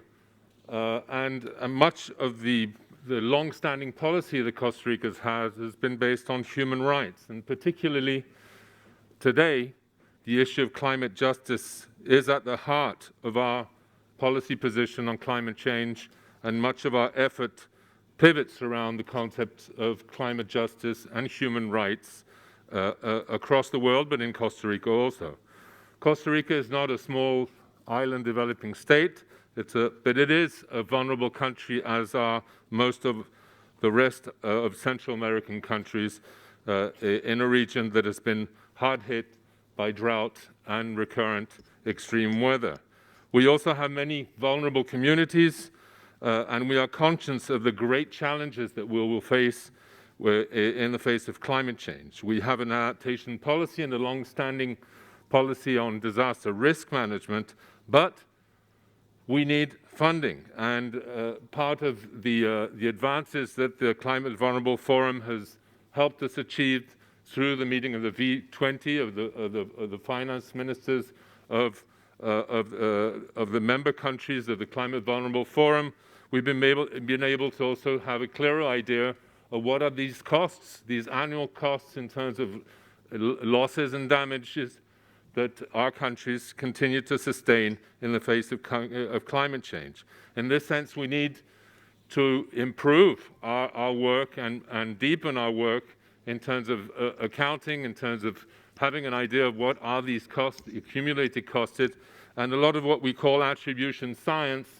which helps us really have an idea of what are the risks that we are facing and how can we quantify them adequately. So basically the time is now. We need to work together. The Climate Vulnerable Forum has demonstrated the strength of working as a group and to be able to strive to make sure that we can achieve our goals here at COP26. And thank you very much for your leadership and for inviting me to speak. Thank you, Your Excellency, for your statement. Now, may I request the representative of Mongolia. You have the floor, sir. Mongolia.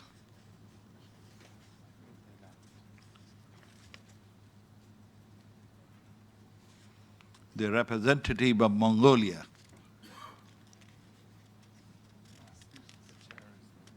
All right. Okay. Then I can move. Is he around? All right. I can move to the next speaker. In my list, I would like to invite the representative of Guatemala. You have the floor, sir.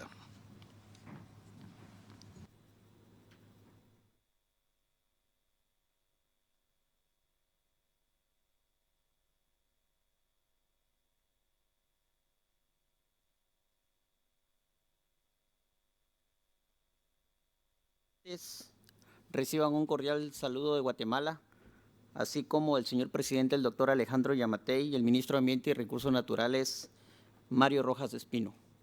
Guatemala cuenta con una amplia riqueza natural y cultural. Se encuentra entre los 19 países megadiversos del planeta, con un 33.7% en su territorio con cobertura forestal. Sus bosques nativos contribuyen significativamente con los medios de vida de las poblaciones locales. Alrededor de un tercio del territorio nacional ha sido declarado área protegida y cuenta con gran riqueza de bienes y servicios ecosistémicos. La riqueza pluricultural del país y los conocimientos tradicionales y ancestrales de sus diferentes pueblos constituyen un potencial para responder ante los impactos del cambio climático.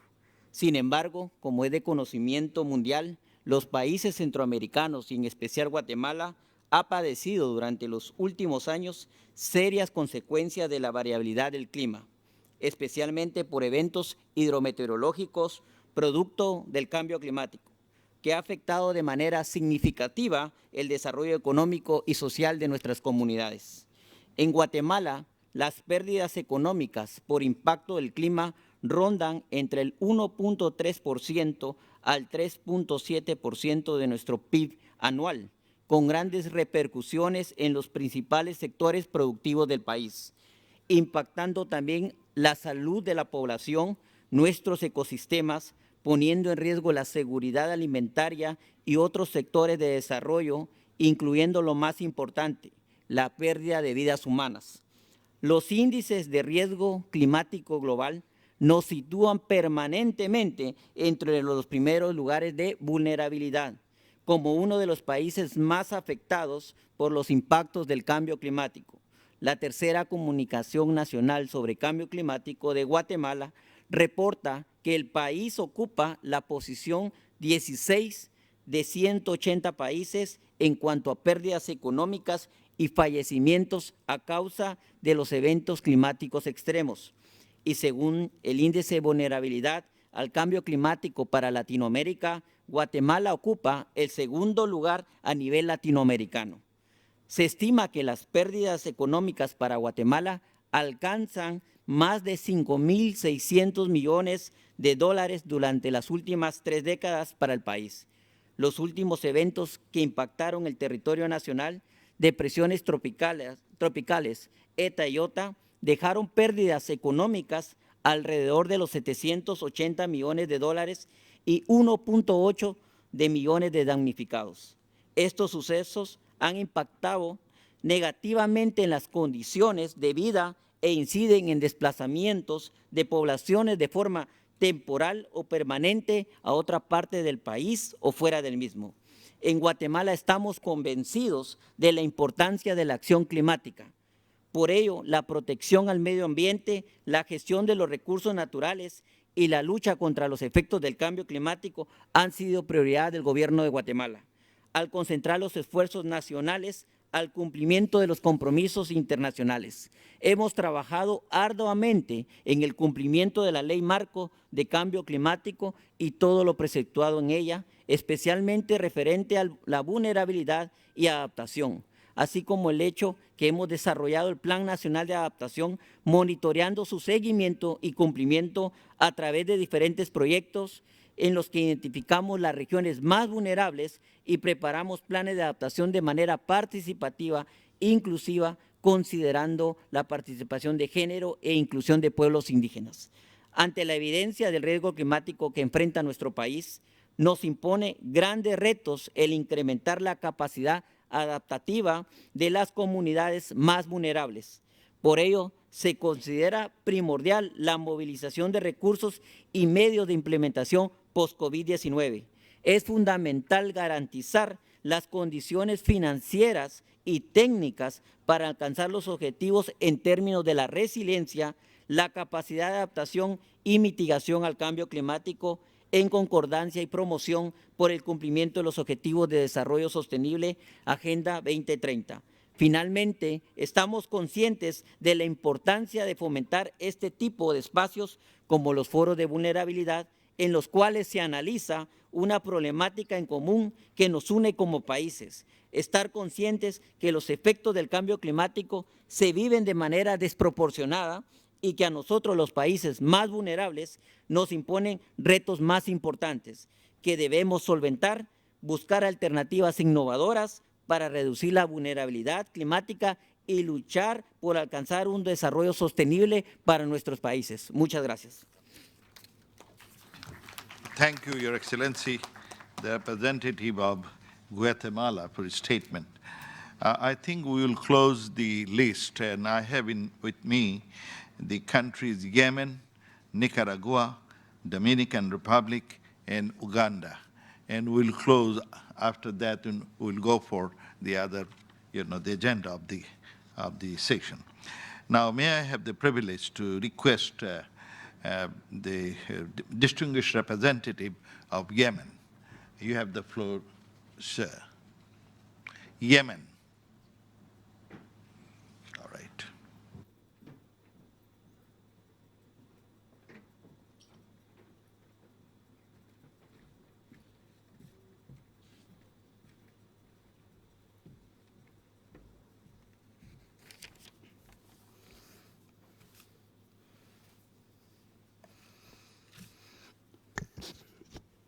Assalamu alaikum wa rahmatullah.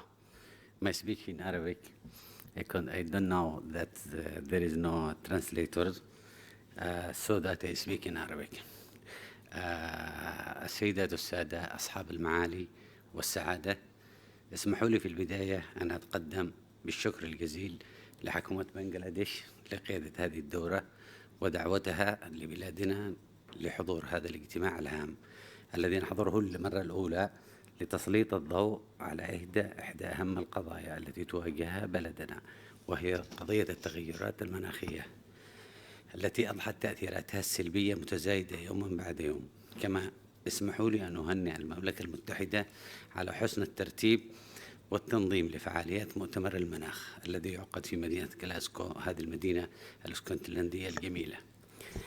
السيدات والسادة، كلنا يعلم أن هذا المؤتمر ينعقد في ظل ظروف بالغة التعقيد يمر بها العالم بأسره، والتي ما زالت قيودها وعوائقها وآثارها قائمة حتى الآن من كافة النواحي الاقتصادية والاجتماعية والصحية، نظرا لتفشي جائحة كوفيد-19 والتي عطلت كافة جوانب الحياة في كل بلدان العالم. وبالرغم من كل تلك الصعوبات فقد حرصنا على الحضور إلى هذا المؤتمر لنؤكد أن هناك قضايا كبرى لا تقل شأنا وأهمية عن جائحة كورونا، وهي قضية التغيرات المناخية التي عانت وما زالت تعاني منها بلداننا وشعوبنا منذ سنوات طويلة. إن تغير المناخ يهدد حياة وسبل العيش لشعوبنا التي تعتمد إلى حد كبير على الموارد الطبيعية التي تتأثر بصورة مضطردة بسبب هذه الظاهرة. صحيح أن تأثير التغير المناخي يشمل كل بلدان العالم، إلا أن العبء الأكبر والأشد يقع على الدول النامية، وعلى وجه الخصوص الدول الأقل نمواً، ومنها بلدنا التي تعد من أكثر الدول عرضة لآثار التغيرات المناخية التي أصبحت واضحة ومتزايدة بصورة مستمرة، ليس آخرها الأعاصير المدارية التي ضربت أجزاء كبيرة من بلادنا خلال السنوات القليلة الماضية. السيدات والسادة، إننا نعيش في اليمن تحديات كثيرة منذ عدة سنوات، حيث يعاني بلدي من ويلات الحرب التي تقودها ميليشيات انقلابية أثرت بصورة كبيرة على قدرة مؤسسات الدولة، وجعلتها عاجزة عن التعامل مع الكوارث الطبيعية ومواجهة آثار التغيرات المناخية التي ارتفعت حدتها في السنوات الأخيرة.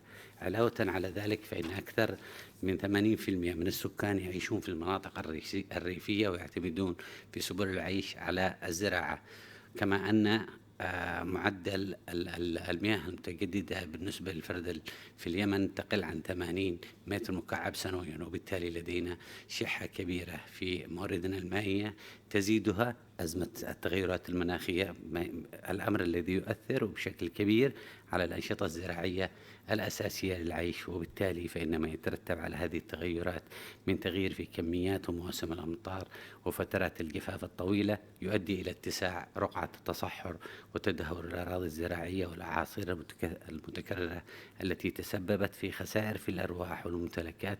كل ذلك يزيد إلى حد كبير من معاناة المجتمع اليمني ويضيف العديد من المخاطر التي يتعرض لها. إننا في هذا الاجتماع المخصص للدول الأكثر هشاشة بين دول العالم لابد أن نؤكد على جدية ما نتعرض له، وبالتالي فإن بلدنا وما تعانيه من كوارث طبيعية بسبب الحروب والصراعات والكوارث للتغيرات المناخية، فإن أولويات بلداننا وأهدافنا واضحة ومتطلباتنا معروفة ومحددة، وقد حددناها في مناسبات سابقة ونعيد التذكير بها اليوم والتأكيد عليها من خلال توحيد مواقفنا في مختلف مراحل المفاوضات والتمسك بحقوقنا المنصوص عليها في اتفاقية الإطارية للتغيرات المناخية واتفاق باريس. إنما وصلت إليه حالة التغيرات المناخية اليوم تحتم على المجتمع الدولي أن يتخذ خطوات جادة نحو توفير التمويل اللازم للأنشطة والبرامج الهادفة إلى معالجة الآثار الناتجة عن التغيرات المناخية في الدول النامية، وتسهيل عملية الوصول إلى مصادر التمويل بالنسبة للدول الأقل نمواً والأكثر هشاشة لمساعدتها على إعداد وتنفيذ برامج قابلة للحياة. ينبغي أن نعمل جميعاً من أجل الحفاظ على موارد الأرض وسلام البشر وحماية الحقوق الأجيال القادمة في بيئة آمنة وتنمية مستدامة. وفي الختام أكرر شكري للجميع وتقديري لكم جميعاً، وأنا على ثقة بأن مخرجات هذا الاجتماع سوف يتم بلورتها وتلخيصها لتعكس الصورة الحقيقية لهموم ومتطلعات بلداننا ومواقف دول هذه المجموعة لتضمينها مقررات مؤتمر الأمم المتحدة المناخ. وشكراً. Thank you very much for your statement. We are exceeding our time frame, so may I request our next representatives, distinguished representatives, to be brief. Now, in my list, the next person is the distinguished representative of Nicaragua. You have the floor, sir.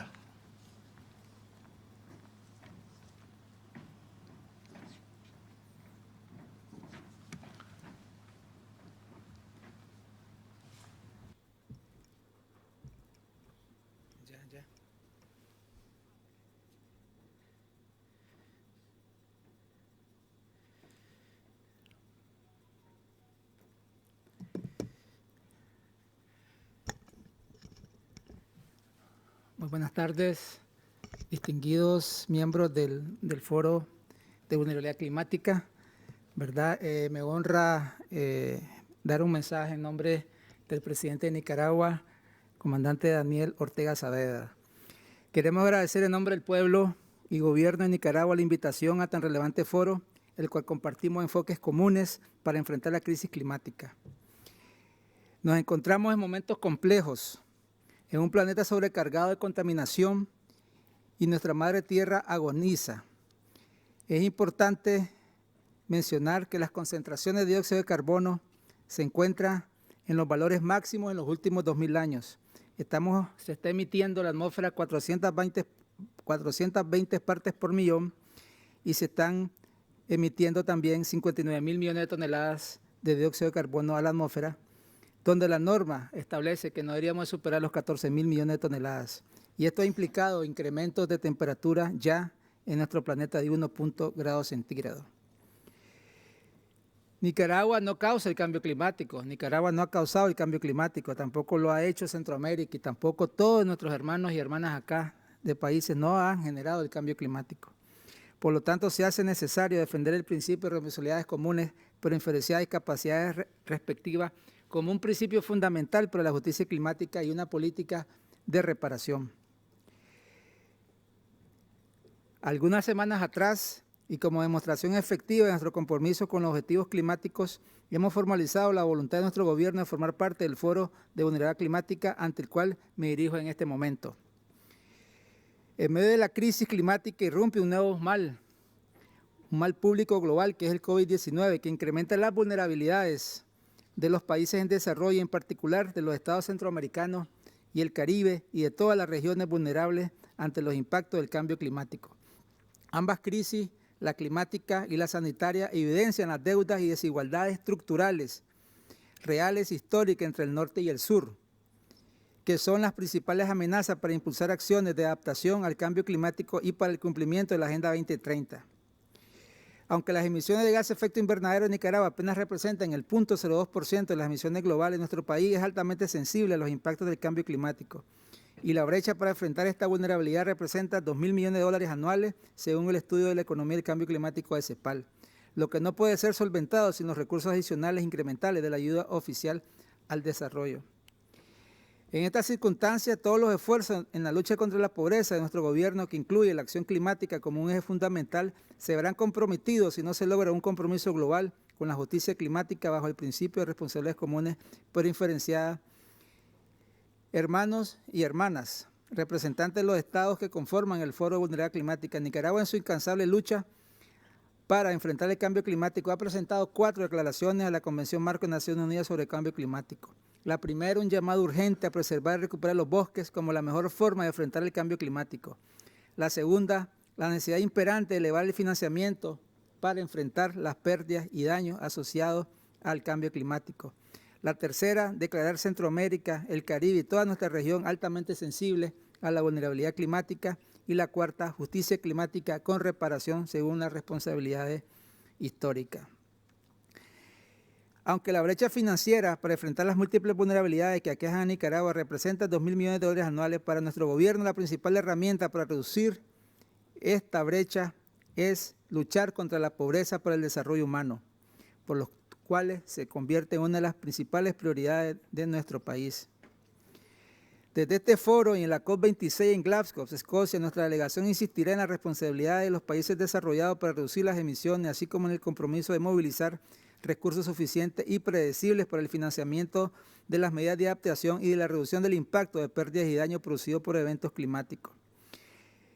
Pero además aportaremos con lo necesario para evitar que los estados vulnerables sean considerados como potencias extranjeras, como amenazas para su seguridad nacional. Las calificaciones negativas y estigmaciones no permiten avanzar sostenidamente en nuestros esfuerzos de adaptación y resiliencia. Al contrario, nuestro Estado y su gobierno en conjunto lograrán superar sus vulnerabilidades con cooperación financiera, sin condicionamientos ni medidas coercitivas unilaterales que no hacen más que poner en riesgo los objetivos desarrollados que impulsamos desde nuestro Estado con soberanía y autodeterminación. Muchas gracias. Thank you very much for your statement. Now, may I have the privilege to request the distinguished representative of Dominican Republic. Dominican Republic.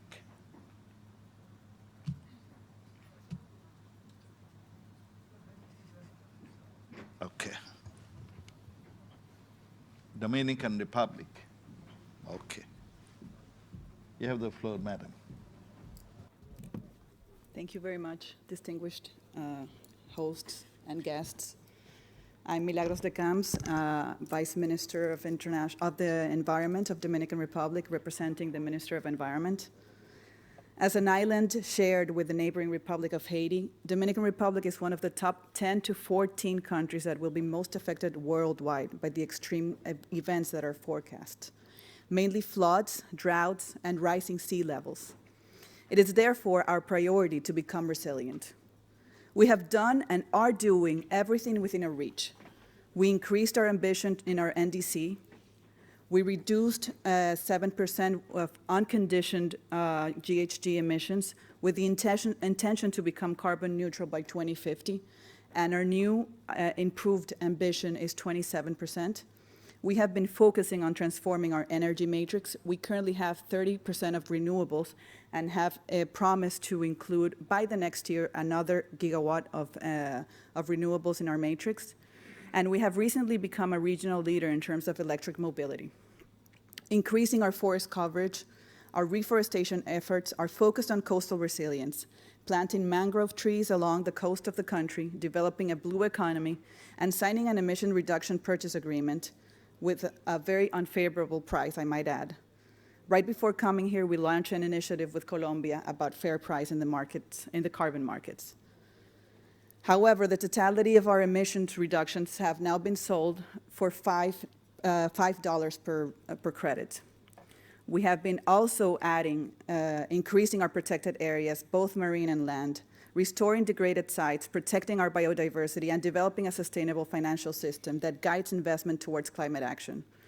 Diversifying the existing framework of financial instruments to become vulnerable and be able to finance it ourselves. Despite these efforts, the challenges, and I think it was mentioned before by our friends from Maldives, are the same and very similar to all other small island developing states, especially when it comes to finance access. Long application processes for international climate funds for projects with diffuse rules and requirements, which require specialization and technical capacities that do not exist in the host countries. An economic climate characterized by uncertainty that discourages investors from making long-term commitments, such as asset repositioning essential for an economic transition, and persistent subsidies to polluting industries worldwide, among others. Our priorities at COP26 are the same as those mentioned before, keeping 1.5 within reach, more and efficient financing for climate change, especially for adaptation, debt relief for a region which is the most indebted and the second least financed, and an operative mechanism for loss and damage. I would also like to draw attention to global and regional inequality in access to green technologies. The wide difference between developed and developing countries is very worrying. This reality should be an important point in the discussion of the post-COVID recovery. Since the creation of an egalitarian, inclusive, and climate-resilient world is necessarily involves promoting development compatible with nature for all of our countries. I thank you for your time today, and thank also our hosts. Thank you for your statement. Now, I have the last one in my list is the distinguished representative of Uganda. You have the floor, madam.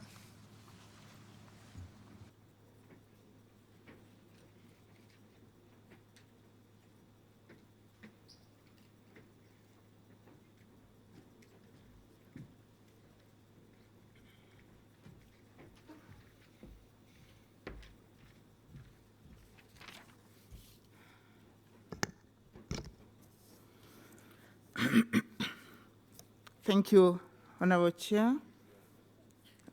Excellencies, Honorable Ministers, distinguished participants, ladies and gentlemen.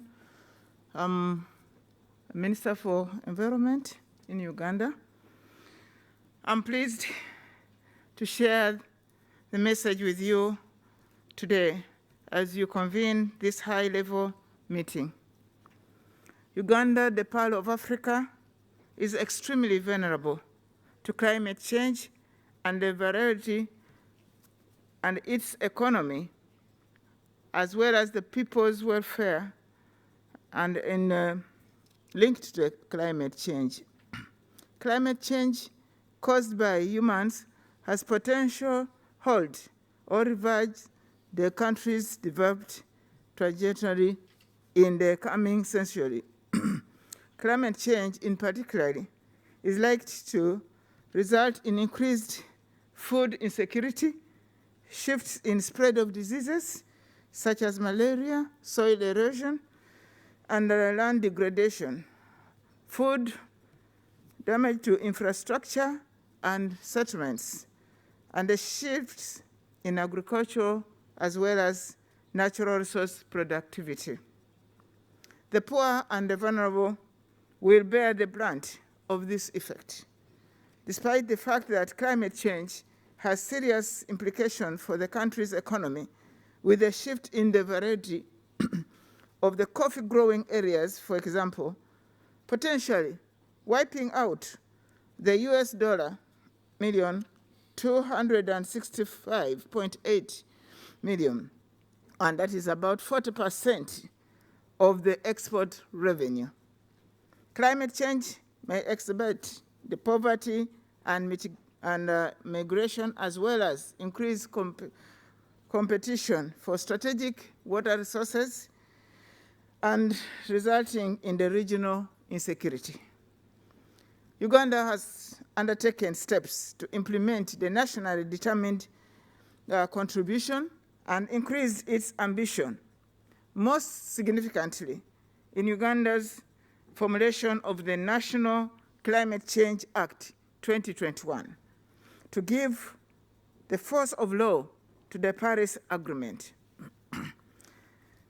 The interim national determined contribution aims at to further the strengthened mitigation action on one part, as well as adaptation actions. Adaptation remains the country's priority response to climate change. 5 years ago, the Paris Agreement was celebrated with the goal of limiting global warming below 2%, preferably 1.5 degrees. However, emissions continue to rise. This year, the UNFCCC on climate change report on the national determined contribution to Paris Agreement indicates that the world is on a catastrophic pathway to 2.7 degrees of heating. The revised nationally determined contributions presented before the COP26 are not ambitious enough to put the world back on track to sustainable and climate-just future. We strongly call upon all parties for a bold and urgent action to limit the impact of global warming, to communicate and implement urgently much greater ambition in the nationally determined contributions by raising ambition significantly to achieve the 1.5 degrees goal under Paris Agreement. This is why we support the Glasgow Declaration, which responds the issue of climate change emergency pact as its holistic response to the climate emergency. Saving lives and livelihood requires urgent action to address climate emergency. Honorable Chair, distinguished participants, what happens in COP26 is extremely important for the future of humanity. The successful or not of the COP26 will have direct and repercussions on the livelihoods of the most vulnerable people. And there's no time to waste, ladies and gentlemen. A path to a sustainable and just future does not include fossil fuels. As a new member of the CVF, Uganda looks forward to collaborating with other CVF members to ensure a cleaner, more just, and equitable future. I'd like to thank you, Honorable Chair and delegates, for this moment. Thank you. That's the last, in my list, the speakers list. But I move to the next agenda. I have good news. When CVF started its program in 2009, we had only 11 members. And I'm happy to announce that today, another 7 members joined the CVF, this CVF group. And now we used to have 48 members. Now we have 55 members. As the global, you see the climate change is becoming more critical. More countries are joining the CVF because it is becoming essential for them so that there could be solidarity and a strong voice. The new members are, as Uganda is one. In addition, we have Benin, Swatini, Guinea, Guyana, Liberia, Nicaragua. These are the 7 new members. I had another announcement, and that is, we have received messages from our CVF partners, particularly from former Secretary General, the 8th Secretary General of United Nations, His Excellency Ban Ki-moon, also the chair of the Global Center on Adaptation. And we also have received a message from Her Excellency Michelle Bachelet, the UN High Commissioner for Human Rights. Given the time constraint, we have uploaded their video messages in the CVF website. You have it. Now I move to the next agenda.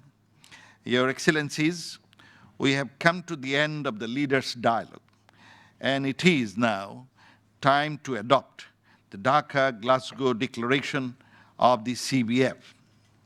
Excellencies, ladies and gentlemen, I'd like to recall that between June and September this year, Bangladesh co-hosted with Costa Rica, Ethiopia, the Marshall Islands, and the Philippines a series of 4 regional dialogues.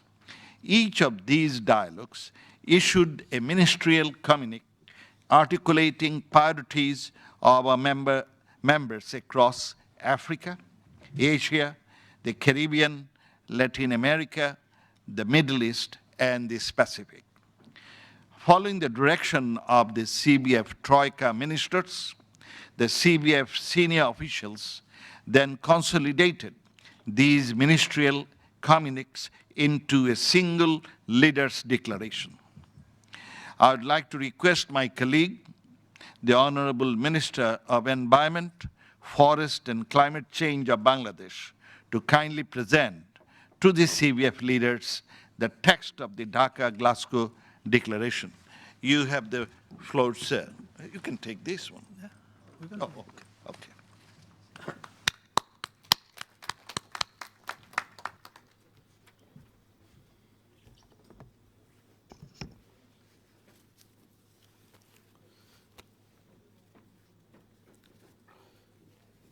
Honorable Chair, His Excellency Dr.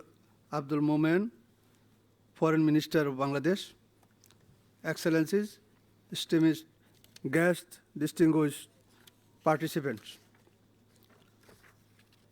I will give a brief summary of the CVF Dhaka-Glasgow Declaration. For COP26, we are calling for a climate emergency pact. 1. This includes a 50-50 delivery plan on the $100 billion from 2020 in climate finance. 2. Annual ambition rising for 2030 climate targets at each COP, especially for major emitters. Additionally, we are asking for on loss and damage, mandating of financing option and standing item at COP on carbon markets, robust to hold 1.5 with proceeds of at least 5% for most vulnerable adaptation. On adaptation, full, substantial, and operationalization of the global goal on adaptation. On financing, improve access and increase grants with debt restructuring. In addition, the need for a higher climate financing goal to shift trillions outside of UNFCCC. We also highlighted the need for IMO to work to align emission control with 1.5 degree. We called for protection of maritime zones from sea level rise. We called for ocean and seas to be integrated into the UNFCCC agenda. We called for a transition away from coal added with adequate financing for comparable renewable energy capacity. We called for urgently scaled up efforts to address climate displacement and migration. Finally, we called for special protection for workers due to extreme heat, a just transition and promotion of green jobs. In closing, the Dhaka-Glasgow Declaration also confirmed the interest of 37 members to prepare climate prosperity plans following Bangladesh. The declaration also deals with other forum business. I thank you all. Thank you, Honorable Minister, for presenting the text of the declaration for the consideration of the CVF leaders for adoption. I would now like to seek a motion for the adoption of the Dhaka-Glasgow Declaration of the CVF. And I would like to, Palestine, the Honorable Distinguished Minister of Palestine would like to table the motion. Yeah.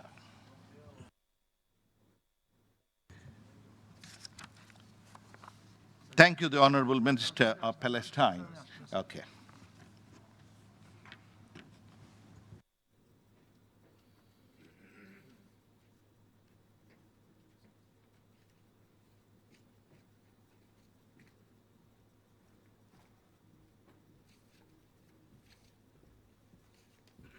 Thank you, sir. First of all, it's my pleasure to send you the best wishes from our President, Mr. Mahmoud Abbas, and our Prime Minister, Dr. Mohammed Shtayahu, who also is here in this important conference, and I would like to support really this forum.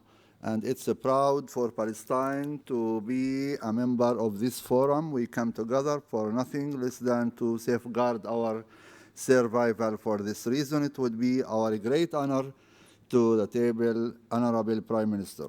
A motion for the adoption of the Dhaka-Glasgow Declaration. I respectfully submit that motion, Honorable Prime Minister, on behalf of the State of Palestine. As you know, our State of Palestine look for freedom, and look for safe and green and clean environment and environment free of occupation. Till now, we are under Israeli occupation, and we haven't any control over our natural resources, and we try every effort to go side by side with you in order to deal and to face these challenges of climate change. We really adopt and support this important forum, and we look for more progress and more successful results. I think it's the time of work more than the speech. It's the time of action more than of the speech. Let us plan our work and work our plan. Thank you. Thank you, Honorable Minister of Palestine. I have acknowledged the tabling of this motion to adopt the Dhaka-Glasgow Declaration. I would now like to invite if any member wishes to support the motion to adopt the Dhaka-Glasgow Declaration. Do I have any support? Okay. I see the representative, the special envoy of Mongolia, supporting this motion. Thank you very much. I acknowledge the support for adoption you have conveyed, Your Excellency. Now, I would like to request if any member would second the motion to adopt it. Oh. I see the representative of Ghana, is willing to support it. Thank you, Excellency. I acknowledge the seconding of this motion to adopt the Dhaka-Glasgow Declaration.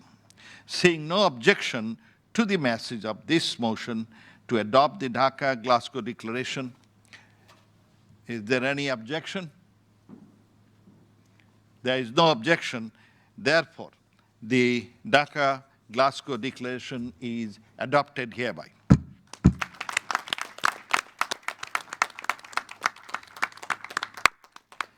I thank you very much for your kind support and attention. I now call this Leaders' Dialogue of the CVF to a close. Joy Bangla, Joy Bangabundu. May we can solve the problem of climate change. Thank you very much.